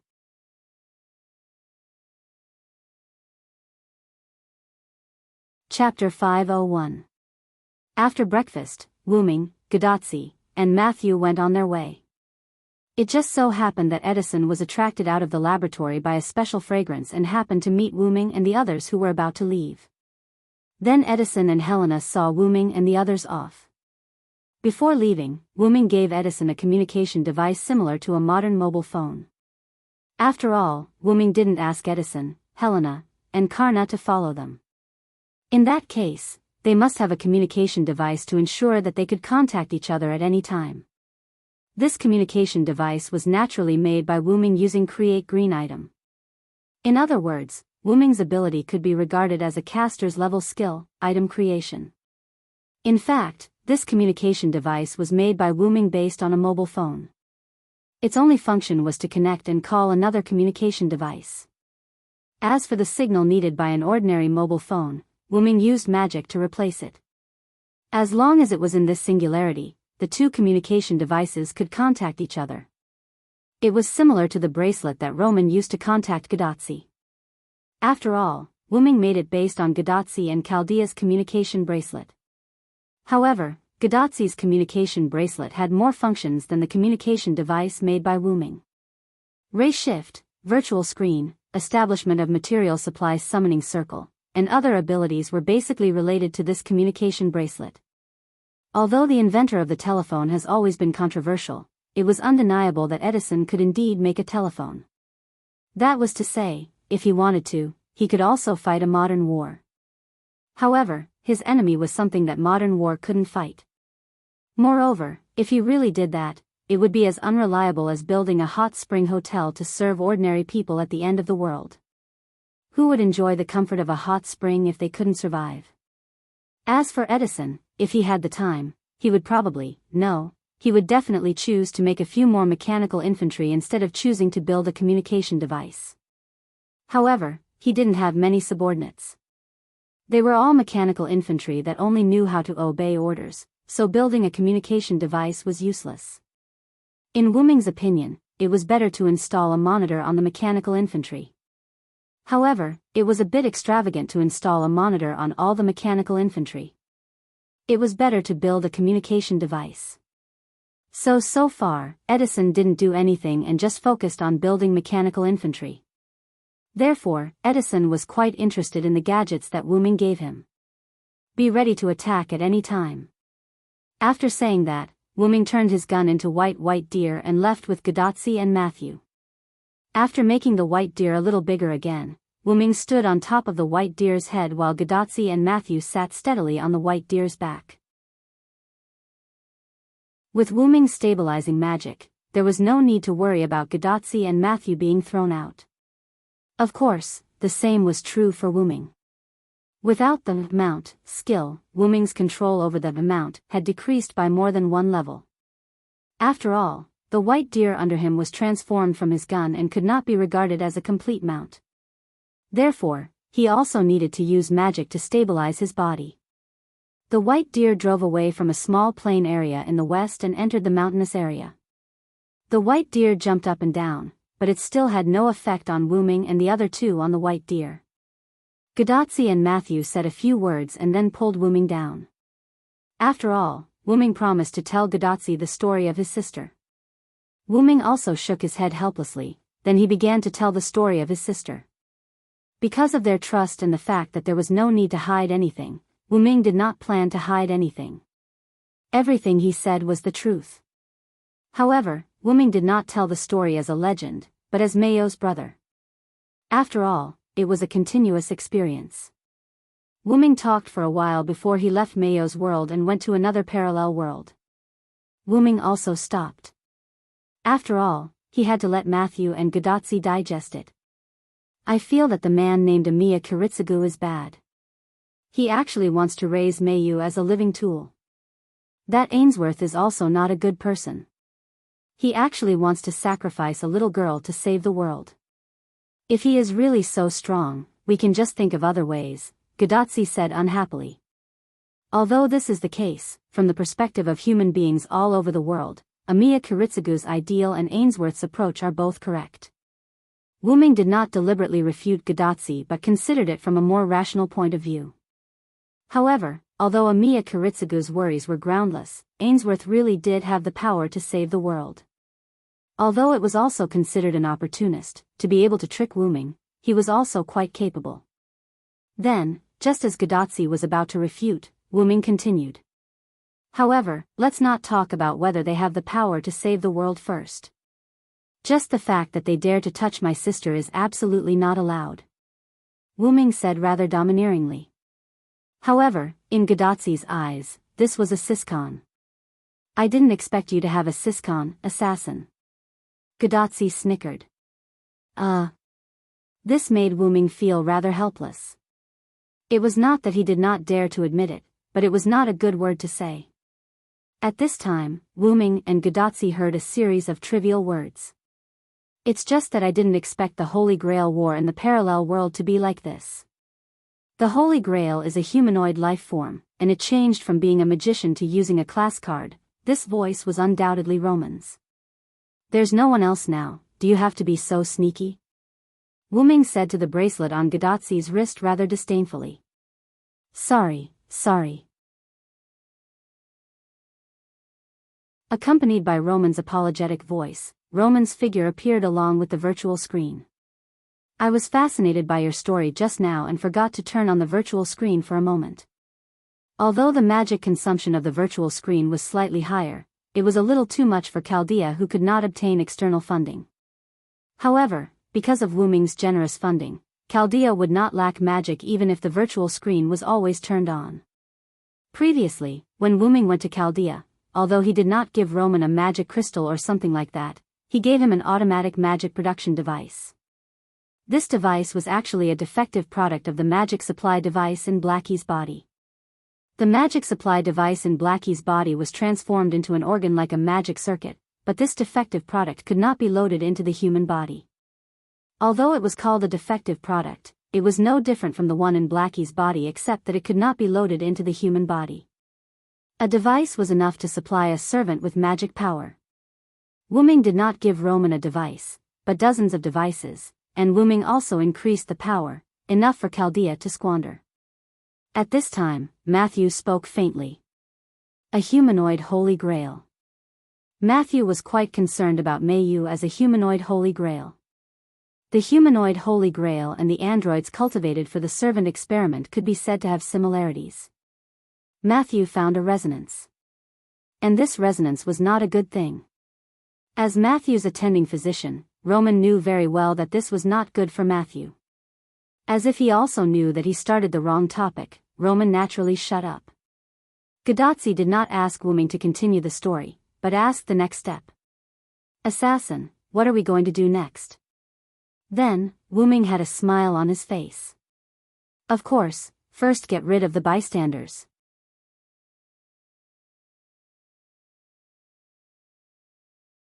Chapter 502. The three of them heard what Wu Ming said not long ago and looked at Wu Ming awkwardly.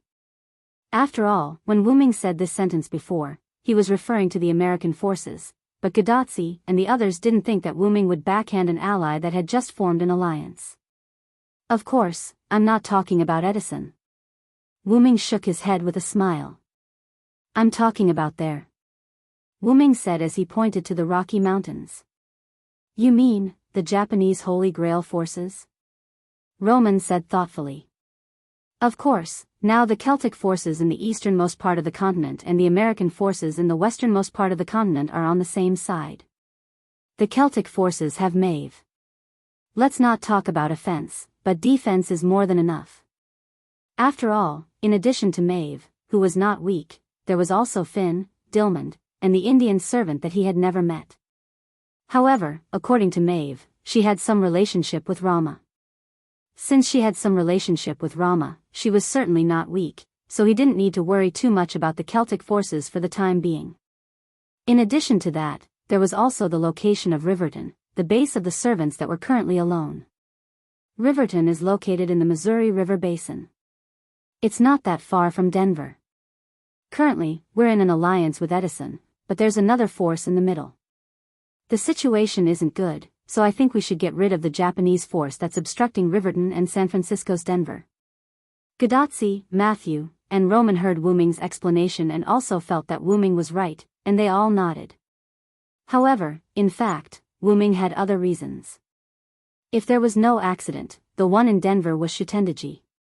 That Ghost King really wanted to see the world in chaos. Last time, even if he died, he still wanted to annoy Wu Ming. Although Shitendaji's poison was not so fatal to Wu Ming, it was not the same for other servants. Especially Gadotsi, it was Shitendaji's poison. If it eroded Gadotsi, then the last master of Chaldea would be dead. Not only that, Shitendaji's poison would continue to spread. Although he didn't know if there was an end to it, but if the entire American continent was poisoned, it would be quite a headache for Wu Ming. So this time, Wu Ming didn't dare to leave her until the end. If she caused trouble again, it would be really bad. But even if it wasn't for Shitendaji, Wu Ming would still choose Denver as the first force. The reason was that this force occupied the Rocky Mountains, blocking the route between Riverton and San Francisco. While Greece and Rome were still fighting each other, they would take down this Holy Grail force in one fell swoop, and then join forces with Edison in the west and Maeve in the east to attack Greece and Rome. This was Wu Ming's plan. Then when are we going to attack Japan? Gadotsi asked the key question. Wu Ming's lips curled up, as if he was deliberately waiting for this question. Then, Wu Ming's face was full of a bright smile. There's no time like the present, when we pass by the Rocky Mountains, we'll attack directly. There was a moment of stunned silence. Then, shocked voices echoed throughout the world. Hey hey hey. Then, among the voices that resounded through the sky, there was also a voice that sounded like a joke. Just kidding. A moment later, Boise. Wu Ming accelerated the speed of the white deer again, and according to the level, it had reached Class A. In this way, Wu Ming took Gadotsi and Matthew to Boise before noon, where they were supposed to arrive after noon. Inside the Boise fortress, in a shabby house, Karna was sitting opposite Gadotsi, as if he had just realized something. So that's how it is, Fujimaru-san wants to take down Denver City directly. Then, Gadotsi, who was sitting opposite Karna, looked rather helpless. That's not what I want. Gadotsi said with lingering fear. Just now, Wu Ming really scared her. With only 2 servants, he wanted to take down a city with an unknown number of enemies. To be honest, Gadotsi really didn't dare. Matthew sat next to Gadotsi and smiled awkwardly. To be honest, she also didn't dare. Then, as if he didn't hear Gadotsi's words, Karna nodded knowingly. I understand, I will help you take down Denver City together. Although there was some resistance, Gadotsi and others decided to listen to Wu Ming and attack Denver City directly. Therefore, after hearing Karna's approval, their mood improved. Then, Gadotsi and Matthew felt a burst of joy in their hearts. Sure enough, Assassin was right, as long as we come to Karna, he will definitely help us. That's right, it was actually Wu Ming who proposed to come to Karna. First, it was to comfort Gadotsi and others who were frightened. Second, it was because Karna was powerful. Third, it was because the Rocky Mountains were close to Boise. Even Karna didn't want to have enemies next to him all the time. As mentioned before, the reason why Karna was stationed in Boise was to defend against the attack of Japanese forces. At this moment, the American forces could no longer withstand the attack of the enemy. Just like what Wu Ming said, as long as someone held Karna back, there were only 2 servants left, and they were Edison and Helena, who were caster class. In the face of the mysterious Japanese ghost clan, even if they risked their lives to destroy the Japanese forces, they would still be defeated. Therefore, Karna was personally stationed in Boise. In fact, if it weren't for the arrival of Wu Ming and others, Karna would have been wandering in the central plain basin of the Cordillera Mountains, checking the enemy's movements. Great, with the help of the famous hero Karna, this is really foolproof. On the left side of Gadotsi and Matthew, Roman's virtual screen appeared there. Karna, on the other hand, glanced at Roman and didn't say anything. Seeing that there was finally a servant who didn't attack him, Roman was a little touched. It seems that when Karna doesn't talk to others, it means that Karna hates you, poor Roman. Wu Ming, who was sitting on the right side of Gadotsi, looked at Roman's face and felt that it was better not to tell him the truth. In fact, Roman's virtual screen was there from the beginning, but Karna didn't know why he subconsciously ignored it. If the enemy is really Shutendaji, my flame can play a big role. The sun's flame could burn everything, so it was more than enough to deal with Shutendaji's poison. Wu Ming nodded and agreed with Karna's words. In fact, this was one of the reasons why Wu Ming looked for Karna. In that case, let's go back to Riverton first, and then I will release my noble phantasm. You pay more attention to Karna, use my noble phantasm as the signal, and we will attack Denver together.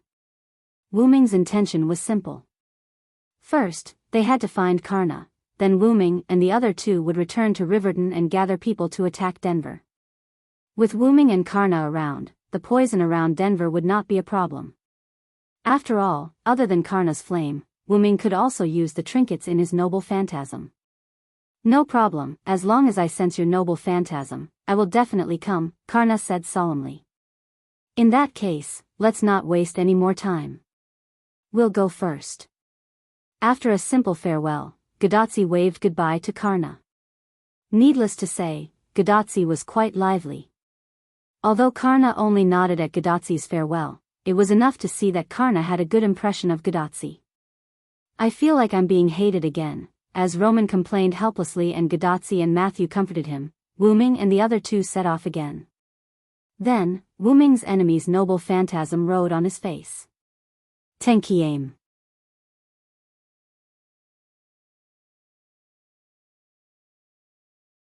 Chapter 503. Tenki aim.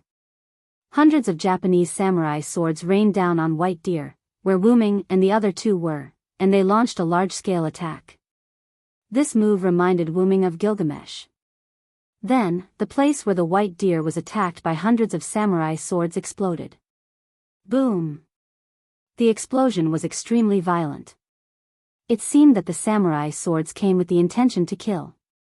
As far as they were concerned, the plain terrain on the plateau had become a basin. The smoke and dust caused by the explosion continued to fill the air. After the explosion, hundreds of samurai swords automatically flew back to the place where they came from, a high ground in the Rocky Mountains. Hundreds of samurai swords merged into one and fell into the hands of a fox-eared girl wearing a JK uniform. She wore the JK female high school uniform with white top and red bottom. She wore a red unlined gown, red stockings, and high leather shoes that looked like wooden clogs and leather shoes. She also wore a black hat on her pale orange hair. There were 2 shining scabbards on her body. One was a scabbard with silver light. The samurai sword was still in the scabbard, and the other scabbard exuded a golden light. There was no doubt that it was the scabbard of the golden samurai sword in her hand. The most conspicuous thing was the pale orange fox ears on the girl's head and the pale orange fox tail behind her, which made people think of a monster. However, she was not a monster. If Wu Ming was there, he would be able to see that she was a servant. It was very likely that she was a saber. After all, she was holding a samurai sword. Mission completed, I'm done. The fox-eared girl blinked her orange eyes, put the golden samurai sword in her hand into the scabbard, and was ready to leave. Then, she was also attacked by her enemy's noble phantasm. Mythical Yggdrasil. In an instant, a huge holy light spear burst out from the basin full of smoke that had not yet dissipated. The light spear dispelled most of the smoke. The fox-eared girl also saw the target of her mission. There was a white figure in the place that was destroyed into a basin. That was undoubtedly the person who released the light spear. The white deer's figure still disappeared. Wu Ming maintained the position of throwing the spear. The holy silver armor on his body exuded light, and the helmet that he no longer wore was once again put on. Behind Wu Ming, on a piece of land that had not been destroyed, stood Gadotsi and Matthew, who was holding a shield. There was a faint blue magical power on the shield. There was no doubt that this piece of land and Gadotsi were protected by Matthew's noble phantasm. Since Wu Ming had a defensive noble phantasm, naturally, he did not need Matthew's protection. I can't believe you found my location. Although her tone was slightly shocked, the fox-eared girl still had a smile on her face. You are indeed a servant that the Spirit King takes care of. The fox-eared girl's body did not stop moving, and she quickly dodged backward. She was not a person like Wu Ming. If she was really hit by such a military noble phantasm, she would most likely be killed. Even if she did not die, she would lose a layer of skin. Rumble, the light spear hit the fox-eared girl's position. As the fox-eared girl's location was in a mountainous area, the mountaintop was completely destroyed by Wu Ming's noble phantasm. Countless stones rolled down, forming a scene like a landslide. Just when Matthew wanted to use his noble phantasm to block her, Wu Ming, who was below Matthew, waved his hand, indicating that Matthew did not need to use his noble phantasm. He took this opportunity to stop her. At the same time, the white light spear fell from the mountaintop, and Wu Ming firmly held it in his hand. Mythical Yggdrasil, legend of the Holy King, releasing his noble phantasm again, Wu Ming gently threw out the spear that was emitting light in his hand. However, the noble phantasm that was thrown out this time did not turn into a huge light spear, but countless small light arrows that were arranged in a row. The principle of Mythical Yggdrasil's noble phantasm was to control the light to give a huge blow to the enemy. Wu Ming's holy spear, Yggdrasil, had been left behind in Uruk. Therefore, Wu Ming's weapon in this singularity was just a simulated artifact. Therefore, it did not have a fixed form, so naturally, it could be used. Then, countless arrows of light hit the countless scattered mountain rocks.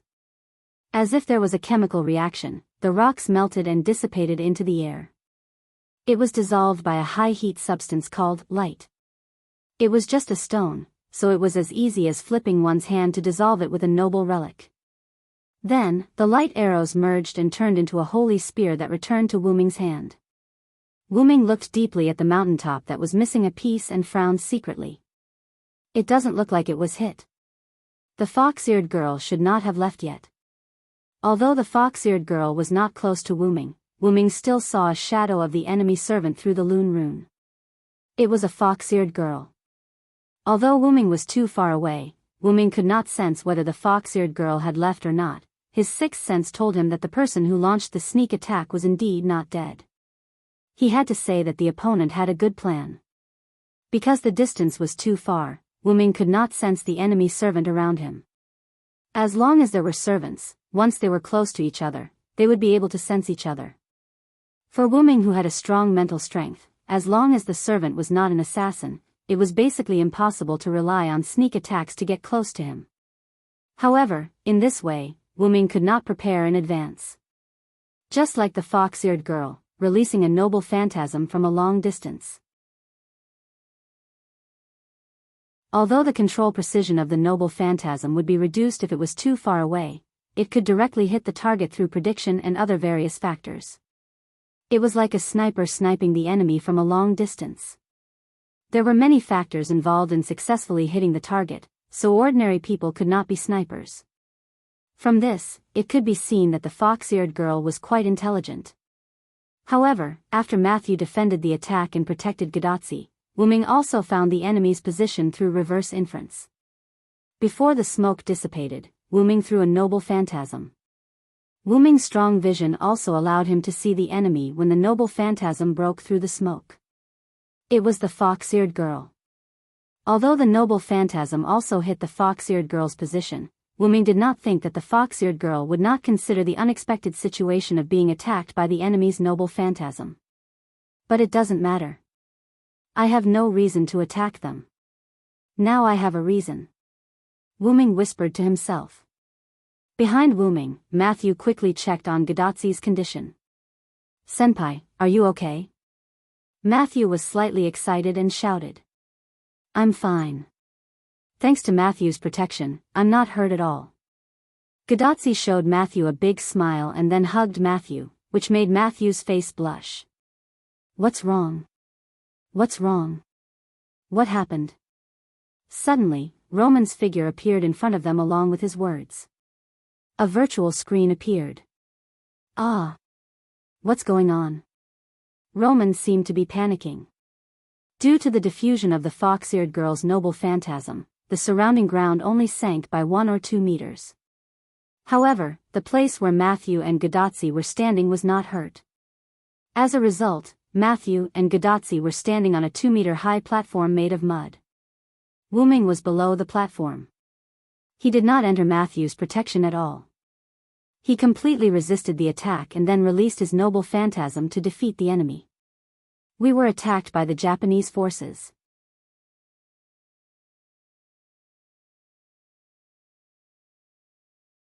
Chapter 504. After hearing Wuming's words, Roman was shocked. Hey. This. What the hell is going on here? Did anything happen to Li Xiang? The attack just now actually cut off the communication between the two sides. It really gave me a fright. Roman said in a slightly panicked manner like an ordinary person. Because the Magic King sent a few holy grails to this singularity, or maybe this singularity was affected by the Magic King, the magic content in the singularity has increased a lot. Although the connection between Gadotsi and Chaldea was not completely blocked, if there was any magical fluctuation, it was easy to cut off the connection. In the sudden attack just now, the connection between Gouda Z and Chaldea was cut off. It was a good example. "It's okay, Doctor, Matthew protected me very well, and the enemy was also killed by assassin." After going through so much, Gadotsi's heart became optimistic, and she did not panic because of the sudden attack. Phew. It's good that nothing happened. Roman's heart was finally at ease. Although I don't want to discourage you, unfortunately, the enemy servant was not killed by me, she escaped. Wuming jumped on the small platform where Gadotsi and Matthew were, and his helmet touched again, revealing his dignified face. "She was not killed by you, but thinking about it, the enemy is also a servant, she should have a way to save her life." Roman touched the back of his head and smiled, but unfortunately, Gadotsi and the others did not pay attention to him. "Her? That means the enemy servant is a female." Gadotsi noticed Wuming's words. "Indeed, the moment I used my noble phantasm to hit the enemy, I saw the enemy's face. It was a girl in red with fox ears and a fox tail, and the enemy was using a golden katana, so it seems that the enemy has some connection with the Japanese forces. In the territory of the Japanese forces, a black hat, fox ears, fox tail, a golden katana, and ancient clothing, all signs pointed to the fact that the enemy was a servant of the Japanese forces. A servant with Japanese attributes wearing a tsurugi hat, I'm afraid that's the only one." Roman played his role as a support member very well.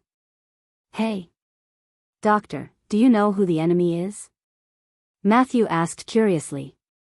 "I know, after all, I can't be an effective support here, so I read a lot of books about history and mythology."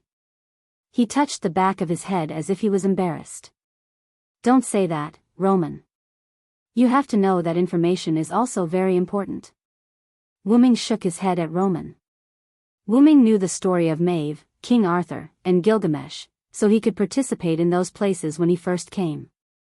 If Wu Ming didn't know anything, he would definitely be in the dark. Gadotsi also nodded. She didn't think that the doctor had no role in Chaldea. So, doctor, who is the enemy? After Gadotsi asked the question, Roman nodded and began to explain. The black hat is a kind of black top hat handed down from the Heian period of Japan. There are many kinds of black hats, and the standing black hat is one of them, but generally, the standing black hat is worn by men, and the most famous woman who wears the standing black hat is Suzaku Guzan. Suzaku Guzan? Wu Ming was puzzled. He really didn't know this name. There are many rumors about Suzaku Guzan's identity, such as female thief, female ghost, angel, goddess, etc. However, so far, most people agree that she is the daughter of the demon king of the fourth heaven. She is the angel who was ordered to descend to earth during the Heian period. She didn't want to turn Japan into a demonic country, so she fell in love with Sakuna Tamura when they were killing ghosts together. In the end, she was killed by her lover. Roman briefly introduced the fox-eared girl, Suzaku Guzan. But now, it seems like she is a female bandit who occupies a mountain and calls herself king. Roman smiled helplessly. According to Celander, the enemy's noble phantasm is countless golden katanas that fall like rain. That should be one of the three swords of Suzaku Guzan, the Manjushri, the Sword of Wisdom, and the Sword of Harmony. As Roman spoke, Wu Ming also recalled the other katana that was emitting a silver glow. If that's the case, the katana that is emitting a silver glow is one of the other two swords, right? Roman nodded. That silver sword should be the sister sword of the Sword of Harmony. It is the Samantabhadra Merciful Sword. However, there are also rumors that the Sword of Wisdom is the same as the Sword of Wisdom. Wu Ming thought of a guess. Since the Sword of Harmony was used to attack, the enemy must have used the Sword of Harmony for some other purpose, such as increasing the precision of control. This could also explain how the enemy could attack Wu Ming, who was at the foot of the mountain from such a distance. However, this was just a guess. In short, the enemy would not take it. However, Wu Ming had the advantage. If the enemy is an angel, she should have divinity. Roman thought for a moment and nodded. After all, every rumor is related to the angel. The probability of the enemy having divinity is very high. Then, Wu Ming smiled. Since she has divinity, I have a way to deal with her. After all, Wu Ming's dragoness space had a lot of pseudo-heavenly locks. At the beginning, because he knew the magic of heavenly locks, Wu Ming deliberately made high-quality pseudo-heavenly locks. Even if they were not used, they would not disappear.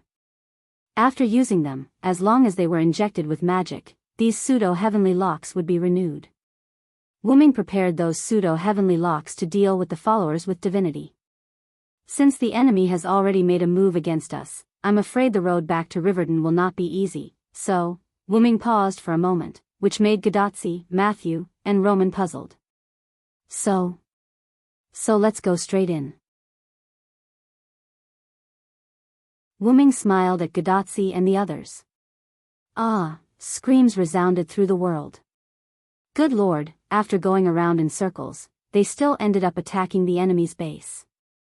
Boise. Karna saw that a mountain in the Rocky Mountains had been blown up. When he took a closer look, he saw pure white and holy magic. There was no doubt that it was Wu Ming's noble phantasm. Is it that fast? I thought it would take a few hours to start. Although Karna's tone was doubtful, he did not stop moving.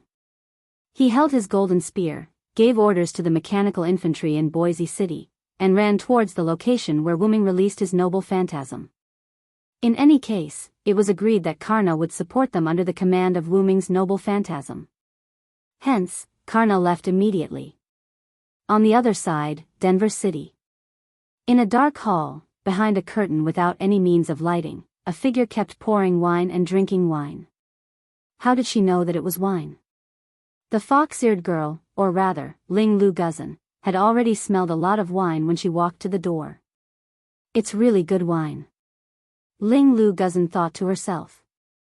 Although she did not drink much, as a female thief who once occupied a mountain, she said that she would drink as long as she was told that it was good wine. However, she did not dare to drink the wine that the figure in front of her was drinking. It was poisonous wine. What if she drank it to death? Ling Lu Guzan walked into the hall and said without a care. I failed, Shitendaji.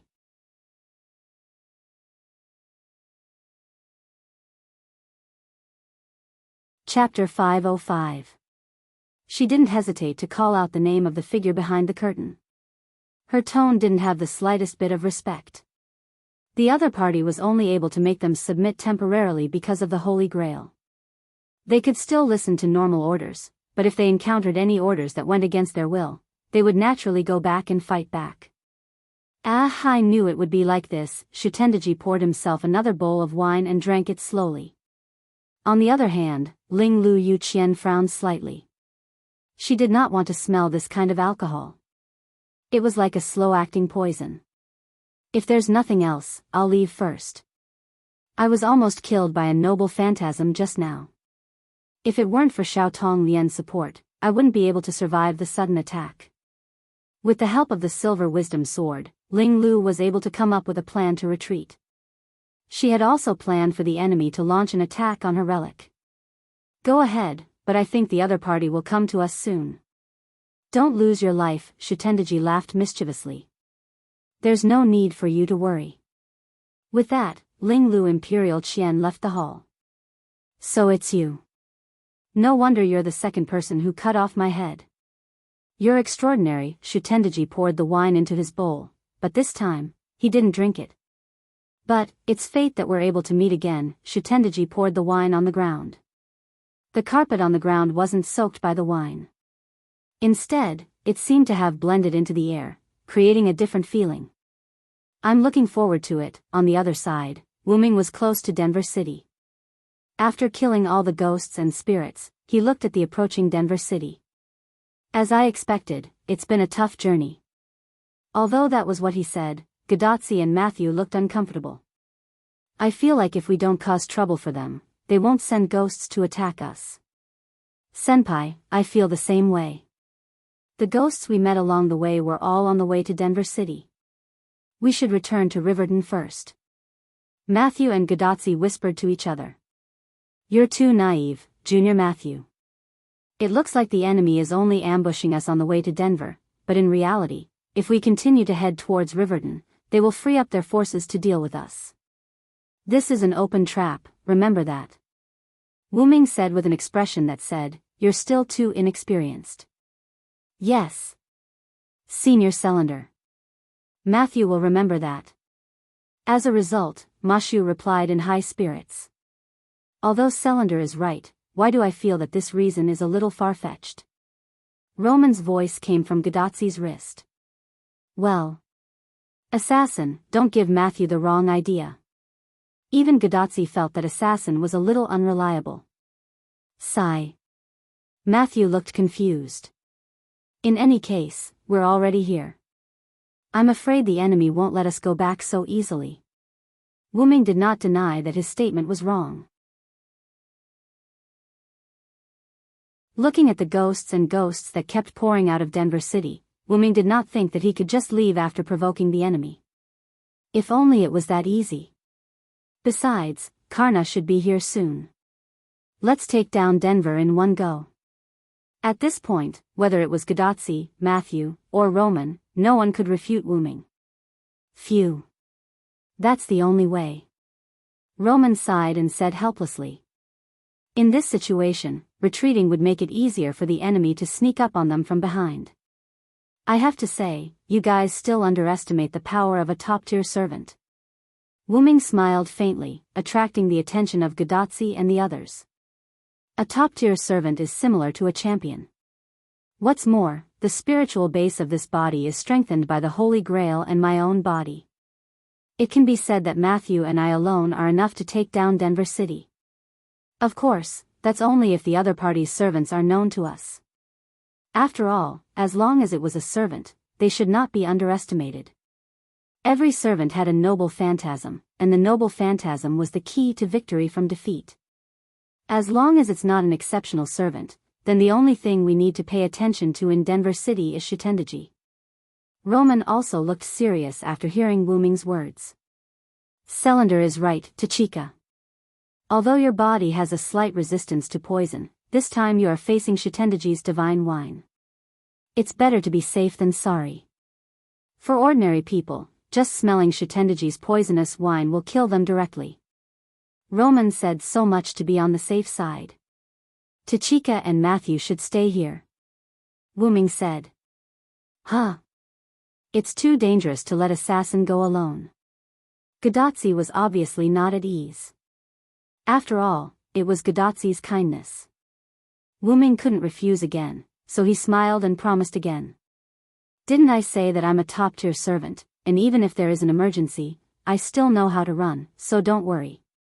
With that said, Wu Ming touched Gadotzi's little head, like a brother making a promise to his sister. Just when Gadotzi didn't say anything, a huge red flaming ghost hand attacked Wu Ming. Reshuman Dienji.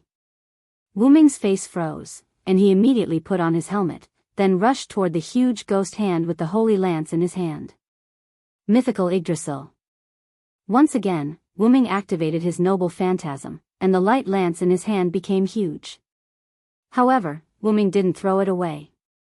If it exploded here, Gadotzi and Matthew would still be affected. Therefore, Wu Ming directly held the huge light lance and faced the red flaming ghost hand.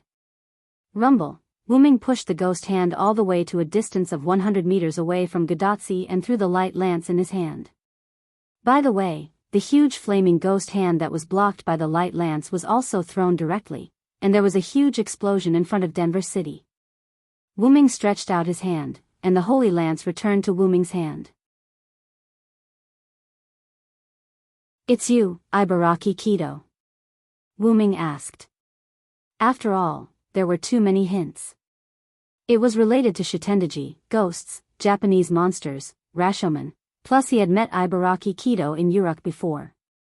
Wu Ming also remembered her voice, so when Ibaraki Kido shouted the name of the noble phantasm, Wu Ming had already guessed it.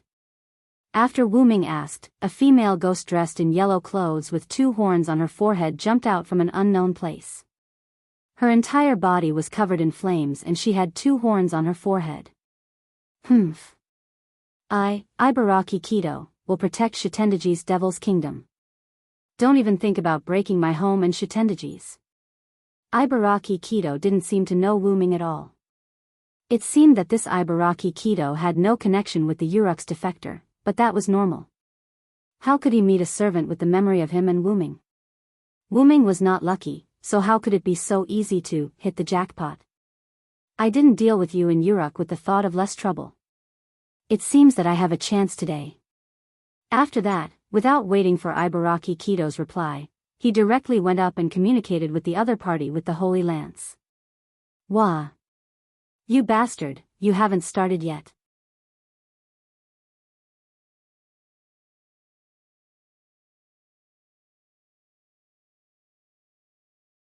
Ibaraki Dojo used her right arm to hold the bone sword, and her entire right hand fell down.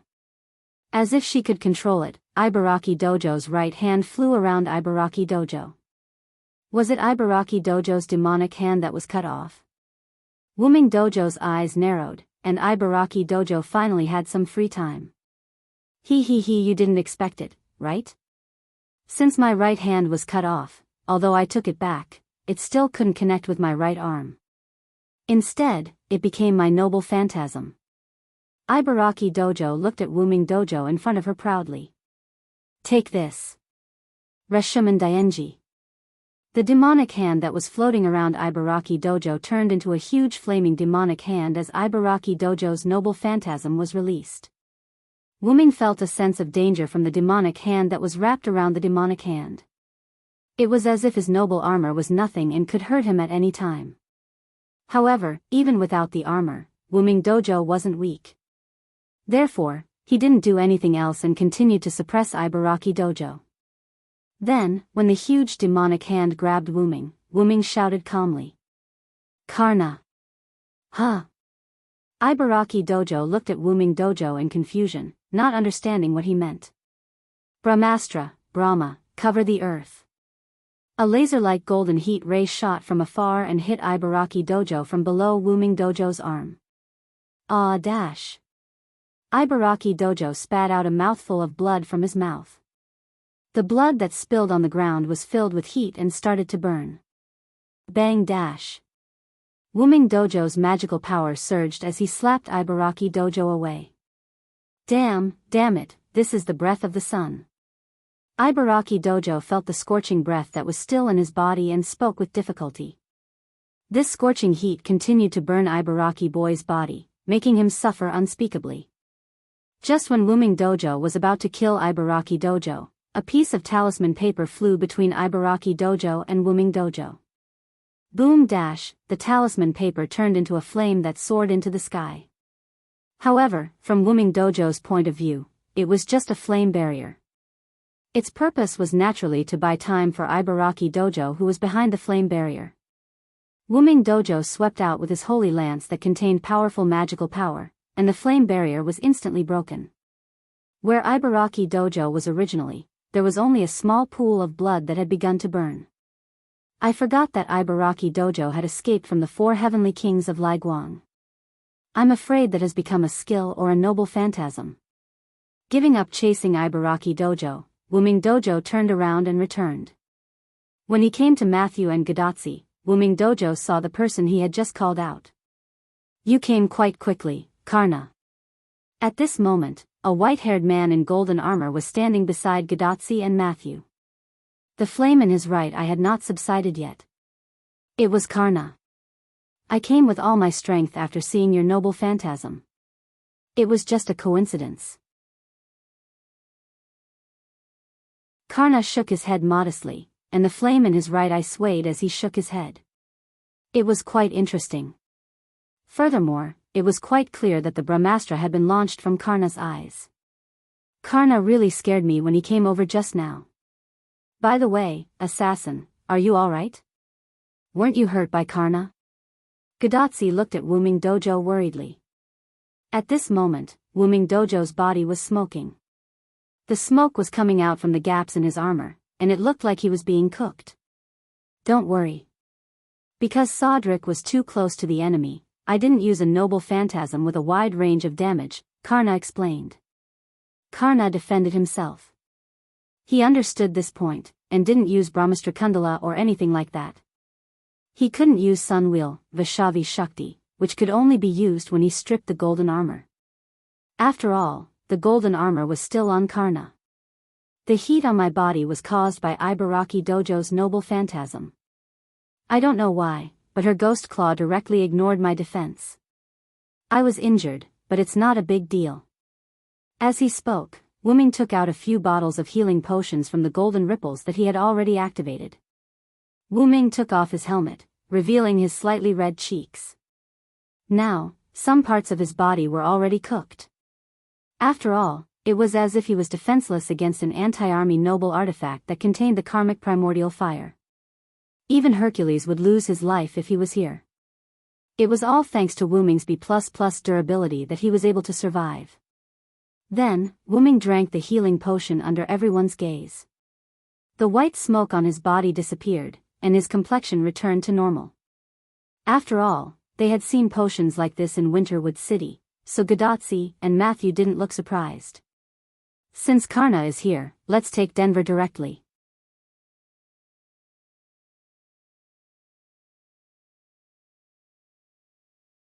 Chapter 507. Gadatsi nodded. After all, they had fought for so long, and it would be unreasonable to leave now. The original team of 3, plus Karna, became a team of 4. The 4 of them headed toward Denver. Although Karna was with them, it still couldn't stop Gadatsi's burning heart. Gadatsi stared at Karna's eyes, which were no longer emitting sparks, and asked curiously, speaking of which, Karna can release a noble artifact with his eyes. It's really a divine artifact. It's no big deal. A true hero kills with his eyes, Karna replied casually. After all, he was a man of few words. Only you can say something like that. Wuming smiled helplessly at the side, then continued. I can't kill enemies with my eyes. I can only say that Karna is worthy of his reputation. Gadotsi and Matthew were amused by Wu Ming's teasing. In the face of Wu Ming's teasing, Karna didn't know what to say, so he didn't say anything. Although it's not very nice to interrupt you, you're about to go deep into the enemy's base. Is it really okay to look like you're going on a field trip? At this moment, Roman's voice suddenly came from Gadotsi's bracelet. This voice. Is it the magician with the magical ability? Although he couldn't see the person, Karna remembered Roman's voice. The magical ability Karna mentioned was the remote virtual screen. It seemed that many servants were interested in this kind of magic. This magician is right, we do seem to be too relaxed. Of course, Karna had always been a steady person. He was just Wu Ming and Gadotsi.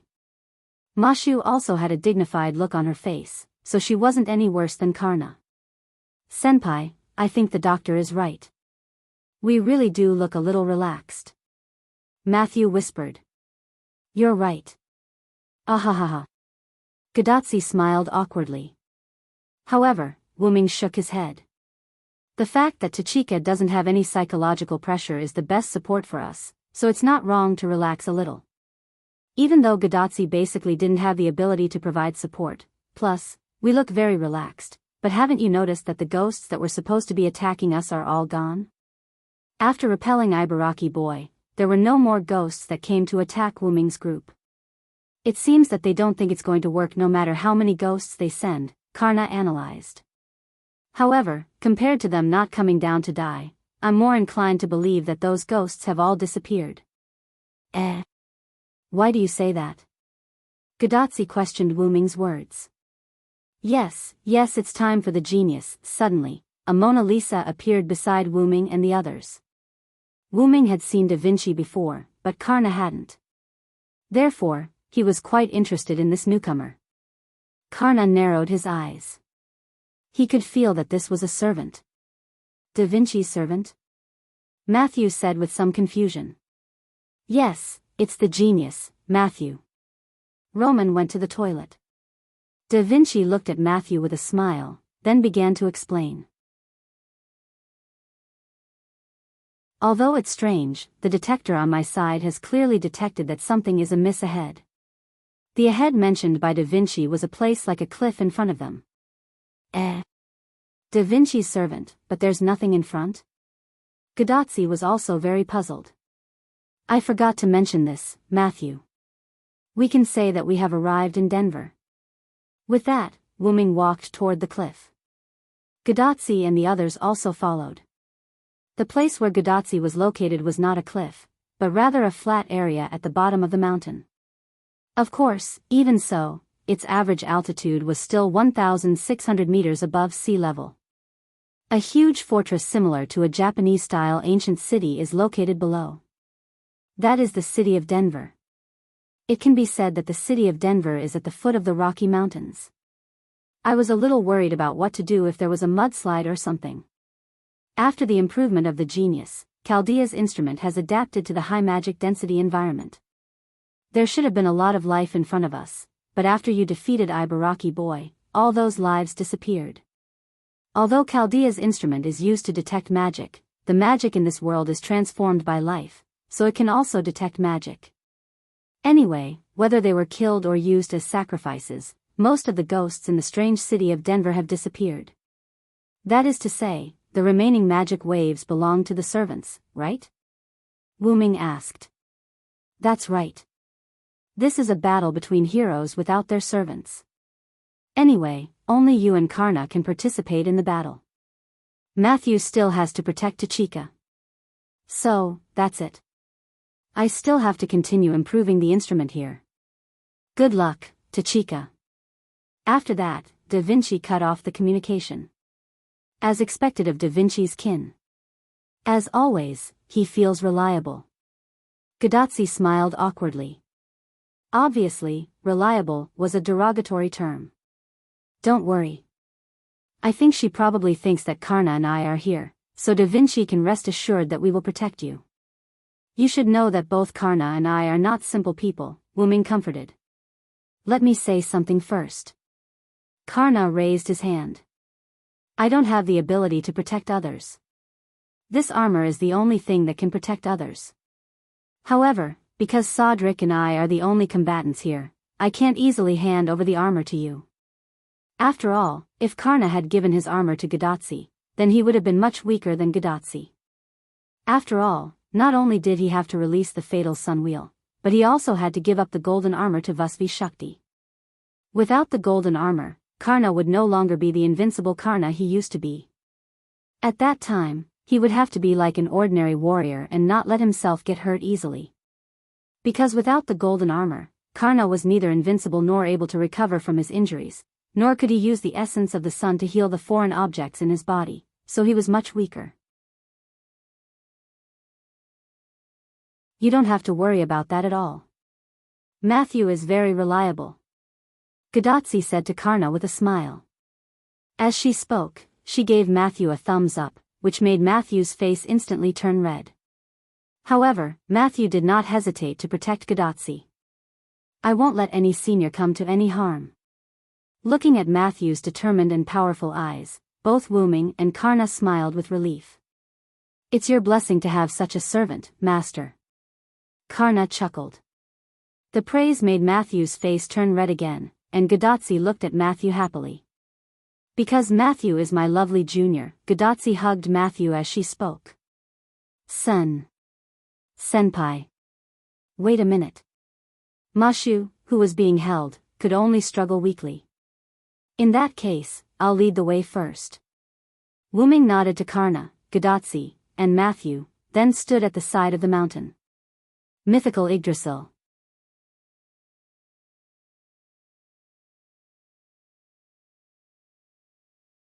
Chapter 508. Even Wuming knew that a town could not be built directly at the foot of a mountain, so Wuming did not think that others did not know about this problem. Moreover, the Denver city in front of him was completely built in Japanese style, and it was a huge city. It did not look like an ordinary city in this era. This was undoubtedly the trump card of a servant, a noble phantasm. Therefore, the way Wuming chose to open the way was definitely different from the usual way. Facing the Japanese city of mysteries, which only had a few servants left, Wuming's way of opening the way was to directly blast open the gate with his noble phantasm. With the release of his noble phantasm, Wuming was not in a hurry to throw out the holy spear. Instead, he held it with both hands and kept it hidden, constantly gathering mana and holy light. This huge amount of mana. Karna was a little shocked. This amount of mana was already comparable to all the mana of a first-class servant, and it was even slightly more than that. Moreover, at this moment, Wuming's attack was still enough to compete with Karna's solar wheel, Vasvi Shakti, in terms of explosive power. The reason why they only competed in terms of explosive power was because Karna's solar wheel, Vasvi Shakti, was an extremely special noble phantasm. It did not mean that it was only effective against gods, but it had an additional effect on gods. Moreover, if Karna released his noble phantasm and did not release it, he was afraid that his solar wheel, Vasvi Shakti, would be enough to overpower Wuming's attack. However, this was a joke. How could anyone let their enemy charge their noble phantasm? However, Wuming had been charging for so long, and no one came out to stop him. It seemed that his opponent really did let Wuming do whatever he wanted. He really did not know what his opponent was thinking. Karna was a little helpless, but he did not expect anyone to stop Wuming. He was just disappointed in his enemy. But then again, would the Japanese city be able to defend against Wuming's relic? Anyway, they would find out soon. Karna was looking forward to seeing how Wuming would complete the relic's relic. After all, if the noble phantasm was to explode here, he would be able to survive with his golden armor.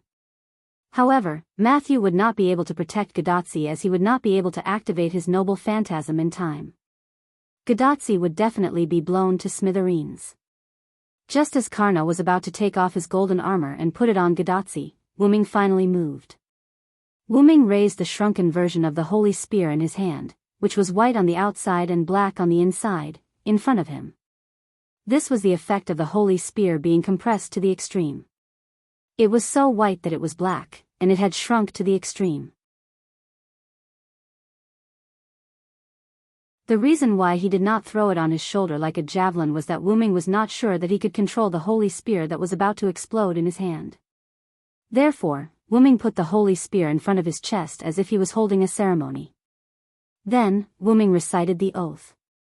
The next attack is the real legend. Accept the judgment. Because the name of the relic had already been recited, there was no need to release the real name again. Then, Wu Ming threw the holy spear into the sky. The holy spear, which was so white that it was almost black, penetrated the clouds. It was like some kind of attack that fell from the sky, and it flew away without a trace. Then, like a divine punishment, the sky and earth changed color. In the sky above the Japanese city of mysteries, black clouds were constantly rotating with faint thunder and lightning. The vortex in the middle began to shine like hidden thunder, which made people frown. Gadotsi and Matthew looked at this scene and were both stunned. This was a lot more than the previous battle. Of course, the servants in this Japanese city of mysteries must have noticed it too. Then, Wu Ming snapped his fingers. Pa! In an instant, white light covered the entire land. After some time, Gadotsi opened her eyes. She rubbed her eyes that were uncomfortable because of the sudden strong light. Then, Gadotsi began to look around. Matthew was holding a shield to protect Gadotsi, while Karna was in front of Matthew, using his body as a shield. Matthew did it subconsciously. He did not know that Wu Ming had calculated the range of the attack, and he did not know that the damage of the relic would not affect here. However, some of the wind swept over. That was why Karna chose to stay in front of Matthew and Gadotsi when he knew that there would be no actual harm. This move is too cruel. Gadotsi held back for a long time, and that was all she could say. Karna nodded. Wu Ming's move was comparable to his Godslayer spear. It was quite destructive. However, Wu Ming waved his hand calmly. After all, no one came out to disturb me. This is a rare opportunity. If I don't accumulate more mana, wouldn't I be sorry? That was the terrifying thing about Wu Ming's spiritual base. It did not seem to be too powerful, and it felt no different from the previous servants' bodies. However, that was not the case. The interior of this spiritual base had been carefully modified by Wu Ming, and the modification took place in the root. It could be said that if Wu Ming wanted to, he only needed to accumulate power for a day and a night, and then use the relic to self-destruct. Then, the American continent, which was the singularity, would disappear. Wu Ming completely removed the restrictions of the spiritual base in the root. In other words, as long as it was an attack that could be achieved in theory, Wu Ming could do it now. Just like the self-destruct of the American continent mentioned earlier, if there was enough mana and he could control it, Wu Ming was fully capable of destroying the singularity. Wu Ming's cheating method was not what it looked like on the surface. Of course, part of the power provided by the Holy Grail was also part of it. Although the Holy Grail had always seemed useless, it was something that the Magic King used to confuse people. How could it be so simple? After Chaldea recovered the Holy Grail, he also nervously protected it. Da Vinci also studied it very carefully. Naturally, the Holy Grail could not be underestimated. Of course, Wu Ming was here to save the singularity, not to destroy it, so he would not blow up the American continent. Gadotsi and Matthew, who had just come to their senses, smiled awkwardly after hearing Wu Ming's words. Moreover, don't underestimate this city. Although it didn't completely block it, it can still be considered to have blocked my noble artifact. Wu Ming's words stunned Gadotsi, Matthew, and Karna. Gadotsi and Matthew were surprised that the other party could actually block such a terrifying relic, while Karna was surprised that there was a city that could block a relic that was comparable to his Godslayer spear. With this thought in mind, the three of them looked at the Japanese-style city below. The originally gorgeous and dignified city had been damaged as if it had experienced a natural disaster. The outer city towers had basically collapsed, and the various pavilions and houses inside were almost completely destroyed. The entire city could be said to be in a sorry state. Only the palace-like hall in the center was still intact, but it had lost its previous gorgeous and dignified aura and color, giving a feeling that it had lost its power. Let's go. My relic only destroyed the other party's relic. I'm afraid the servants on the other side did not suffer any damage. After Wu Ming finished speaking, Gadotsi and Matthew looked at each other and nodded encouragingly. Then, let's take the Holy Grail here today. In this way, the four of them moved toward the dilapidated city.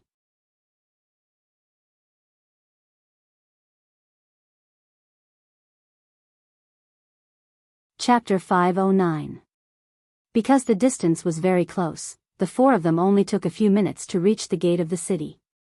Looking at Gadotsi, who was still trying to figure out how to contact Roman, Wu Ming smiled helplessly. Because of Wu Ming's noble phantasm, the communication device that had been repaired was destroyed again.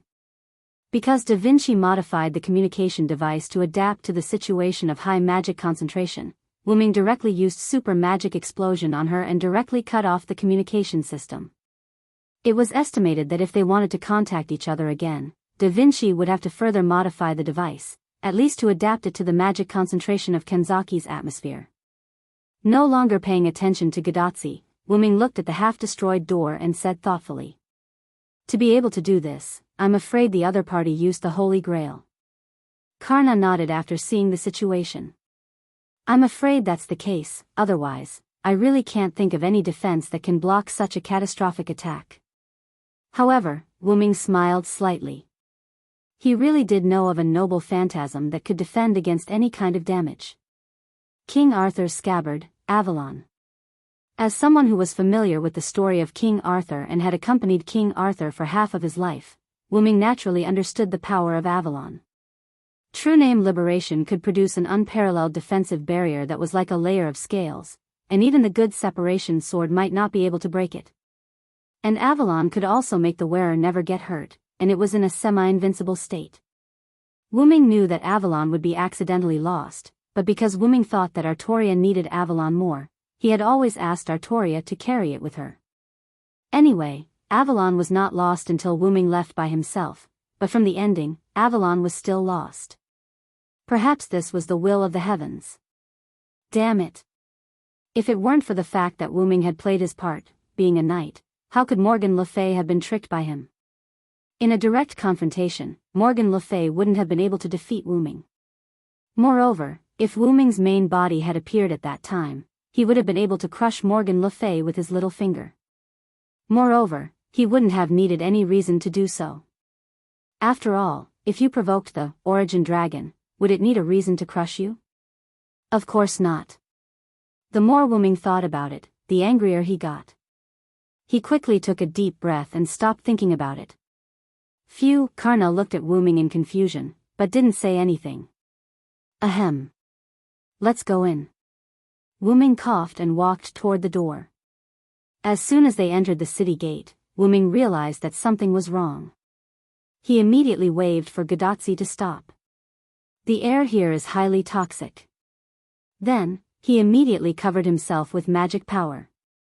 Wu Ming realized that not only the air, but even the ground under his feet was full of poison. Strangely, the poison didn't spread outside. It was as if the city was an inherent enchantment filled with poison. Wu Ming himself wasn't very afraid of poison. However, the poison this time was a little different. Therefore, Wu Ming didn't dare to be careless. Sizzle. Although Wu Ming covered himself with a magic power shield, the poison in the air had begun to corrode Wu Ming's outer appearance. This poison is a little too strong. Wu Ming increased the magic power output of his magic power shield. Then, I can't go in. Gadotsi was a little disappointed. Wu Ming looked at Gadotsi awkwardly. Do you really think this is a tourist attraction? Now, it's time for me to take action, Karna said. After all, Wu Ming had invited him to deal with the poison. Karna walked through the gate and waved his spear. The true sun fire burst out of his body and began to burn the poison. The ground was penetrated by Karna's flames and gradually turned red, as if lava was about to erupt. The air was also covered and burned by Karna's flames. It's really working, Matthew said excitedly. However, Karna and Wu Ming didn't look very happy. Because both Wu Ming and Karna could feel that the burned area was filled with poison again. This poison seemed to be inexhaustible. Even if one area was burned, the poison in other areas would fill in. Even the poison that filled and made Karna's flames burn more vigorously.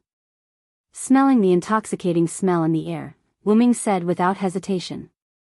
This place is filled with the poison of fine wine. It's probably Shutendaji. As Karna burned, more and more wine fragrance came from the air. Cough cough. Cough cough cough. Matthew began to cough.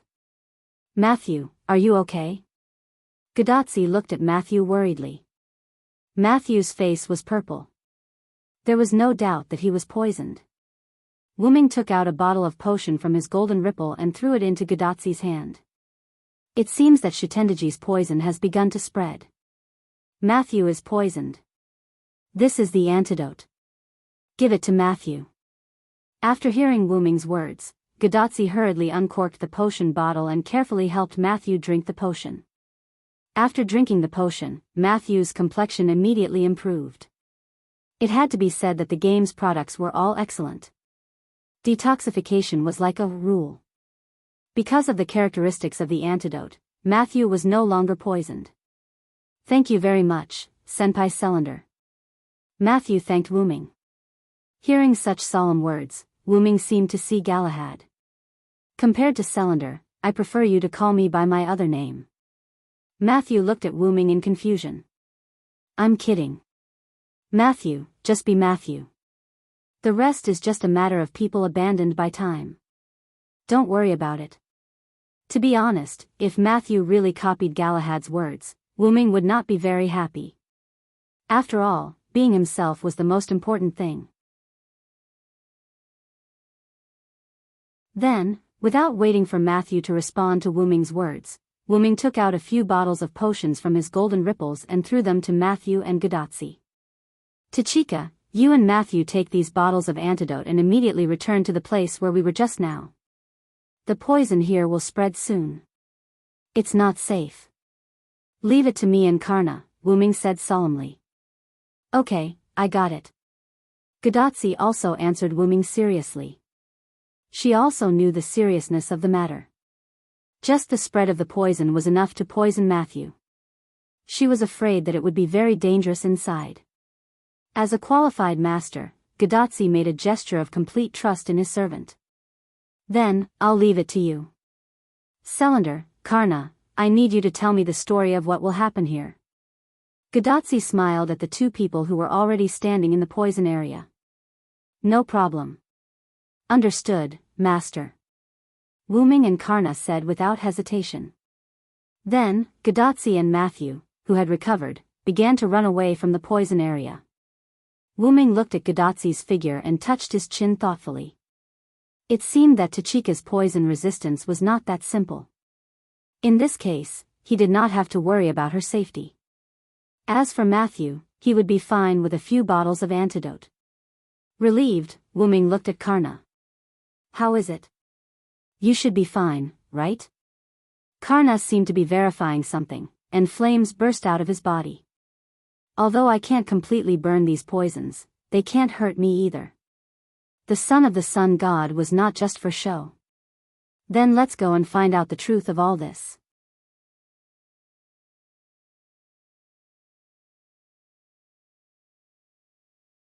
Chapter 5:10. This poison that defied common sense was able to block Wuming's precious artifact. They were clearly a power, yet they knew their place. This was what they were currently puzzled about. However, there was a more important point. They had to retrieve the Holy Grail and save this era. Therefore, it would be best if they could retrieve the Holy Grail without bloodshed and without any casualties on either side. However, from Lulu's previous attack and the current poison, it was clear that the other side had no intention of making peace. It could only be said that the heroic spirits were a group of super problematic characters who were bored in the heroic spirit palace. The reason why heroic spirits were called heroes or anti-heroes was that they were different from ordinary people. And these differences had long since established their identities as problematic characters. If they met someone they liked, the other party would instantly become brothers with them. However, if they didn't like the other party, they wouldn't need any fancy reasons. Just the simple reason of not liking the other party was enough to make them fight. However, it was precisely because of this casual nature that these heroes became heroic spirits. It was also because of the personalities of heroic spirits that Gadotsi didn't show any fear on this journey to save humanity. After all, Gadotsi held the fate of humanity in her hands. However, Gadotsi wouldn't complain or be afraid because she had Matthew by her side, a companion full of personalities on the road. Cough cough. However, it was also because some heroic spirits were too individualistic that they stood on the opposite side of reason. At least, that was the case for now. Just like the female high school student in front of Wuming and Karna. Next, this road is blocked, Lulu said to Wuming and Karna kindly. Although she was also in this poisonous area, for some reason, she wasn't affected by the poison at all. As if she had guessed Wuming and Karna's thoughts, Lulu waved her hand and began to explain.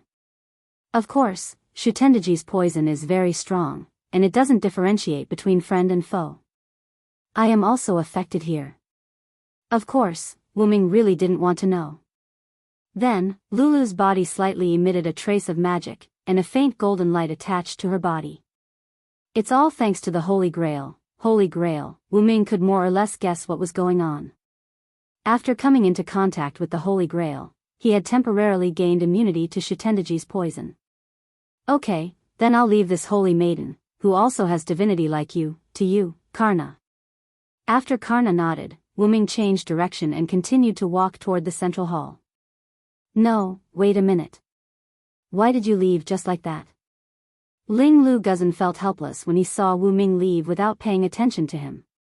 Whoosh! With the sound of the wind, Lulu dodged the spear, Karna, who was rushing to attack. You to me, Karna, you, to attack, Lulu's to me. Lulu's to say, Karna, Lulu to attack, to kills to hit full, you, attack. Since you're an enemy, then let's fight. Karna, who had transformed into an aloof Adonis, didn't say anything else and swung his spear at Lulu again.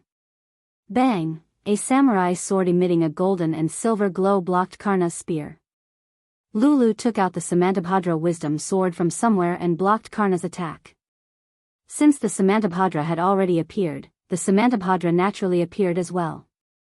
A samurai sword emitting a golden glow floated in the sky. It was the Samantabhadra. The Samantabhadra split from 1 to 2, 2 to 4, and 4 to 8. In just a few seconds, it had split into hundreds of Samantabhadra. Then I'm going to get serious too. Take this attack, demigod hero of India. Ling Lu's previous carelessness was replaced by a solemn expression. Tenki aim, heavenly phantom rain. In an instant, hundreds of Samantabhadra fell directly in front of Karna and Lulu, causing a violent explosion. Boom! Boom! Boom! In front of him, Wuming heard the explosion behind him and glanced sideways. You should have no problem dealing with Lulu, right? Good luck, Karna. With that, Wuming sped up and ran toward the central hall. When he was almost at the front of the hall, a woman in a gorgeous blue dress that resembled a witch's costume appeared in front of Wuming, half kneeling. She had the same fox ears and tail as Lulu, but the fox in front of Wuming looked a little like a wife. However, if Wuming wasn't mistaken, she had 6 tails behind her. Although the fox looked weak, it had a lot of magic power in its body. Moreover, she had a golden glow on her body. There was no doubt that she had come into contact with the Holy Grail and obtained a temporary immunity. A second fox, in addition to your rather strong magic power, based on my guess, you should be one of the 3 great demons along with Shutendaji and Daitengu, Tamamonome. However, from what I know, Tamamonome should have 9 tails, but you actually only have 6. Saying so, Wuming looks towards the fox spirit who is standing in front of the main hall. To be honest, other than Tamamonome, Wuming couldn't think of anyone else who could have a fox spirit that was on par with Lulu. Although he was curious why she was half kneeling. Yes, I've been waiting for you for a long time, Sarandar-sama. As for the number of tails, it's only because I haven't recovered my strength. Tamamonome easily admitted her identity. Tamamonome seemed to be in a good mood. The 6 tails behind her swayed, and her body emitted a trace of mana. Wuming frowned slightly and said, "This familiar mana. I'm afraid you're the one who saved Ibaraki Duji." Wuming felt this magic power. It was the same magic power that appeared on the talisman paper in front of Ibaraki boy. "Yes, you're right, Surrender-sama," Tamamonome said with a smile. He felt that this woman was getting stranger. Wuming pondered. "Then, if you can step aside, I think we can continue to talk like this." Although Wuming didn't think that she would easily step aside. After all, she was one of the 3 great monsters of Japan, the white-faced golden 9-tailed fox. Moreover, it was said that Tamamonome was actually the incarnation of the Japanese sun god, Amaterasu. Those who were related to gods were not to be trifled with. Take Ling Lu Guzan for example. Don't be fooled by her abnormal appearance. She was not someone to be trifled with. Wuming didn't think that she was a simple servant who could successfully ambush his group and survive after being blown up by his noble phantasm. At the very least, this Tamamonome and Lulu Guzan weren't as simple as they looked. After all, the most important point was that Wuming never told Tamamonome that his name was Surrender. She must have learned about Wuming's information through some means. Wuming judged. Fortunately, she didn't know Wuming's name as the Root Dragon. Otherwise, Wuming would really be shocked. Then, just as Wuming was about to make the first move, Tamamonome spoke. Her words shocked him from another perspective. "Of course, Surrender-sama." Then, Wuming looked at Tamamonome with a strange and unbelievable look. "Did Shutendaji know that you betrayed him?" "You may not know, but Shutendaji has left this hall." Wuming was taken aback. "She left here, how rare." Wuming instantly thought of a possibility. "Yes, it's what you think," Tamamonome said instantly. Wuming didn't enter the hall. Instead, he immediately turned around and prepared to leave. However, as if he thought of something again, Wuming stopped and turned to look at Tamamonome. "I have a question, why did you tell me this news?" Tamamonome seemed to have heard the question she wanted to ask, and there was a smile on the corner of her mouth. "Because I want to marry you, Wuming-sama." In an instant, Wuming's eyes widened.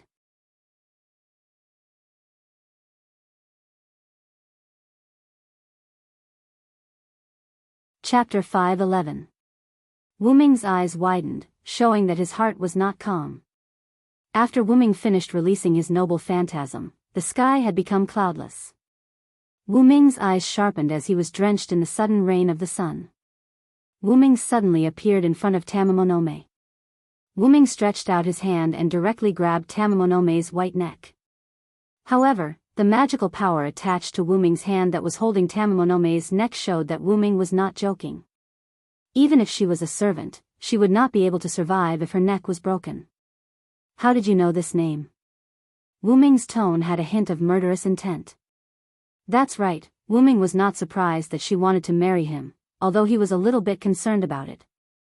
Cough cough. Wuming was surprised that she knew his name Wuming. Even among the people who knew him, there were only a few people who knew his name Wuming. In addition, the 3 extra holy grails at this singularity were arranged by the Magic King.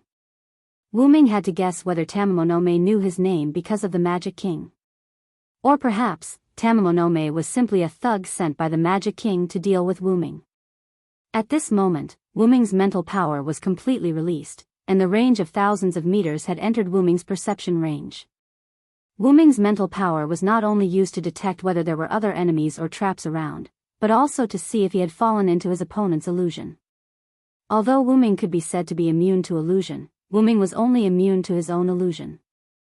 If it was not used on Wuming himself but used to change the surrounding environment, Wuming might still fall into the trap if he was not aware of it.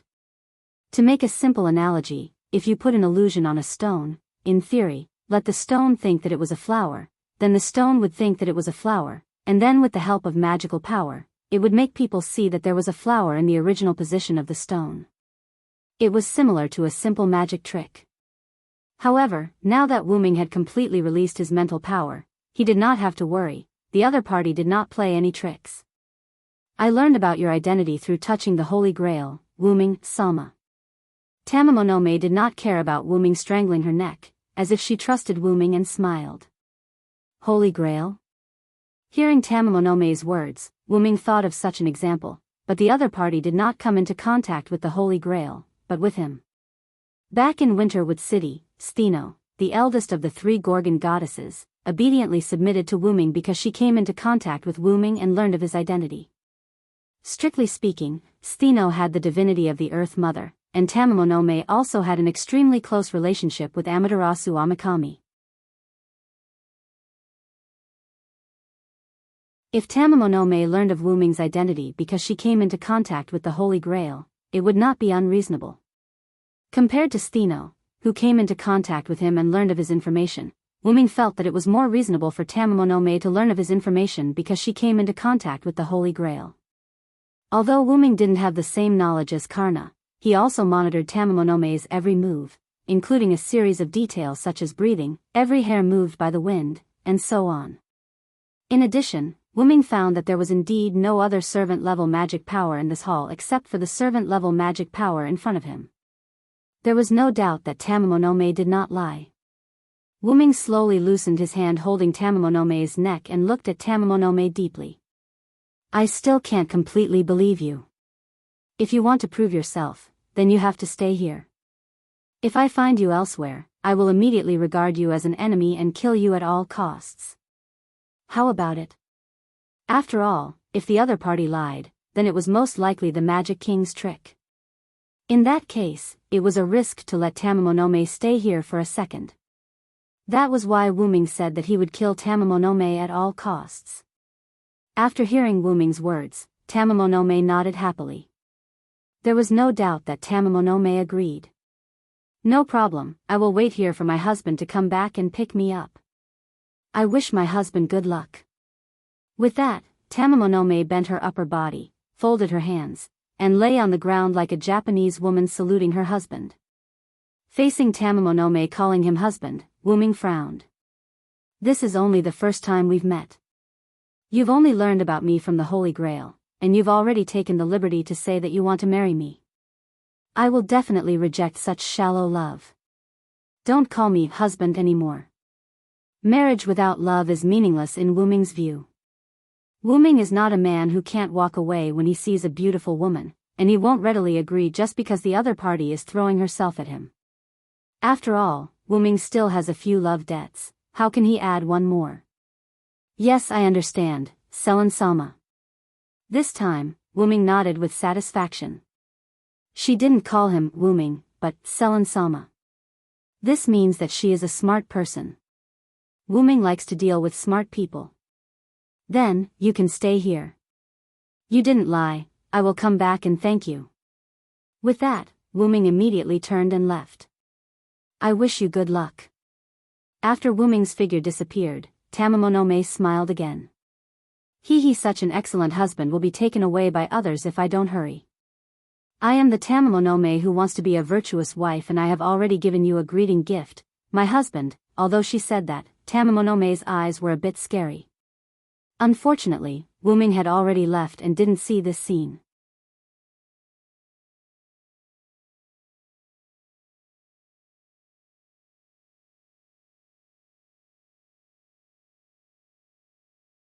Chapter 5:12. Ibaraki Duji said domineeringly to Wuming, the bone sword in his hand was faintly discernible. Although he couldn't tell if Ibaraki Duji was also immune to the Holy Grail, he was able to walk through the poison as if it didn't exist. But then again, since he lived so close to Shutendaji all year round and wasn't poisoned, he should have some sort of immunity. Who cares? There was one thing that was without a doubt, Ibaraki Duji was sent by Shutendaji to stop Wuming. You're quite well-mannered, Ibaraki. Wuming greeted Ibaraki Duji. Waha, it's alright, after all, I have something like the Holy Grail. Asterisk cough cough, asterisk shut up, you and I aren't close enough to greet each other. Ibaraki Duji laughed, but then realized that this was an enemy, so he quickly changed his attitude. No matter how he looked at it, Ibaraki Duji seemed unreliable, but no matter what, he was still the well-known Rashomon ghost, Ibaraki Duji. If that's the case, then Shitendaji must have gone to find Karna, Silence said calmly. He, Shitendaji is obviously looking for that human girl. Why would he go find that terrifying son? Asterisk cough asterisk of course, it's not that Shitendaji is afraid of that guy, it's just that there's no need to understand. The son was obviously referring to Karna. Like a child, Ibaraki Duji was trying very hard to protect Shitendaji. Is that so? Thank you, Ibaraki Duji. Wuming smiled lightly, now he was sure of Shitendaji's whereabouts. On the other hand, Shitendaji who heard Wuming's thanks had a strange expression. Forget it, I don't care what you're saying, if it wasn't for that son, how could I have escaped so pathetically? Asterisk cough asterisk retreat, and I was even mocked by that son fox, damn it. Ibaraki Duji didn't realize that he had fallen into Wuming's trap, and was still throwing a tantrum. Sure enough, anything related to the sun isn't a good thing. You too. Today, let me, Ibaraki Dojo, end your light. With a roar, Ibaraki Dojo's left hand stabbed the bone blade into the ground, then raised his right hand and aimed at Wuming. Thou must experience the true appearance of us ghosts. His right arm, which had been severed by a treacherous scheme and then regained after losing it, had turned into a freak. Let's go, Hellfire. In an instant, Ibaraki Kido's right hand burned with a strange flame. It turned out that the reason why the servants liked to chant before releasing their noble phantoms was to strengthen their noble phantoms. Of course, there was also a saying that it was more handsome. Asterisk cough asterisk just as Wuming was about to release his noble artifact to receive the attack, Wuming realized that Ibaraki boy had not fully released his noble artifact. It's not over yet. Ibaraki Kido's left hand moved away from the bone sword and placed it on his right hand. There's more than just this amount of karmic fire. Let the karmic fire of the great mountains burn. In an instant, the flame on Ibaraki Kido's right arm skyrocketed, showing an extreme golden color. Ibaraki Dojo's body was completely engulfed in flames, the only thing that could be seen was that red to the point of gold, and then gold to the point of blackening. This time, Wuming did not dare to be careless. It was obvious that his opponent had combined two noble phantoms into one.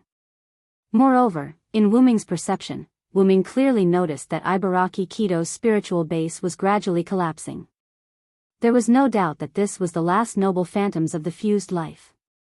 Dual noble phantoms coupled with the burning of life, this was the degree of 1 + 1 + 1 greater than 3.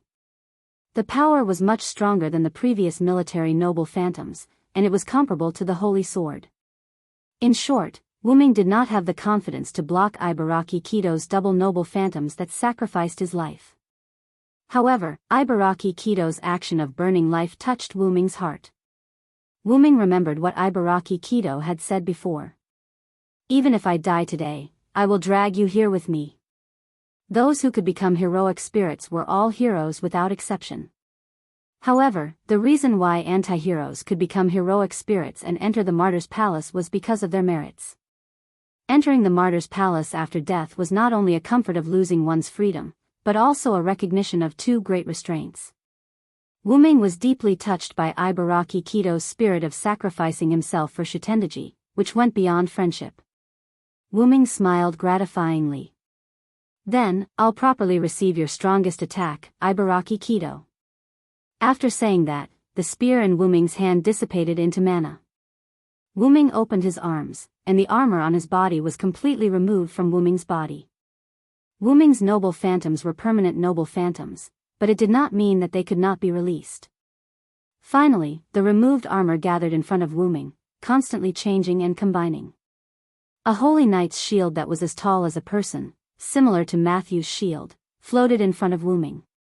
Wuming was dressed in white. He grabbed the handle behind the shield and placed it on the ground. This is my strongest noble phantoms, the proof of my identity as the strongest knight, Vilo Silenst. It's a concept defensive noble phantoms. Ibaraki Kido did not release his noble phantoms. Instead, he quietly listened to Wuming's speech. Wuming did not know if Ibaraki Kido was still alive, as he could no longer sense his aura. Let me see if your feelings for Shutendaji, which surpasses friendship, can break this knight's proof and concept relic. Wuming's words were like an opportunity. After Wuming finished speaking, Ibaraki Boy's final noble artifact was released. The black gold ghostly hand left Ibaraki Boy. After it left, the ghostly hand continued to expand until it became incomparably huge. It was as if Ibaraki Boy had really sacrificed his life. The final cry of the noble artifact sounded incomparably mournful in Wuming's ears. Gift mind Arthur, Arthur's gift armor. Wuming did not shout with all his might like Ibaraki Dojo. Instead, he was like a holy king, calmly and elegantly reading out the true name of the noble artifact. In an instant, the knight's shield that was as tall as a person shone brightly. There was nothing fancy about it. The knight's shield merely released a light film. The defensive wall formed by the light film started from the shield. The light film first enveloped Wuming, then it began to expand up, down, left, and right. It was like a giant shield of light that was constantly expanding. When the ghostly hand approached Wuming, it had expanded to a height of 100 meters. It was like a monstrous devil's hand, trying to grab Wuming. The defensive wall in front of Wuming seemed to be responding to Ibaraki Boy's noble artifact. It expanded to the same width and height as the black gold ghostly hand. In the next second, the giant ghostly hand and the defensive light film came into contact. Rumble. In front of the central hall, Tamamonome was still half kneeling in front of the hall, looking at the nuclear explosion that happened not far away. Because of Wuming's defensive light film, the impact of the explosion did not spread to her. Even the sound of the explosion did not reach her. Before Wuming and Ibaraki Boy released their noble artifacts, Tamamonome had already noticed that something was wrong. The magical waves were too strong. She saw with her own eyes that a giant ghostly hand that was constantly expanding collided with the defensive light film. She had witnessed this miracle. Sometimes, I'm really jealous of Shutendaji. Tamamonome shook her head as if she was feeling sorry for Ibaraki Boy. Then, she closed her eyes and fell into silence. After all, Wuming's request was not to move. Tamamonome chose to meditate. On the other hand, Karna and Suzaku Misaki were affected by the explosion. Suzaku Misaki was blown to the side. Karna tried his best to stabilize himself and looked at the explosion. Is this Cylinder's doing? Then, should end this quickly. Outside the city, Gadotsi stood behind Matthew. She was shocked by the huge explosion in the city. Matthew did not have the time to care about the explosion in the city. Instead, he focused on Shutendaji in front of him. However, Shutendaji was not paying attention to Matthew and Gadotsi. Instead, he was looking at the explosion. She could sense that it was Ibaraki Boy's noble artifact. He as expected, Ibaraki, you're an idiot. You're tuning into the Romantic Tales YouTube channel. Don't forget to subscribe and join us on this journey to catch the most captivating stories.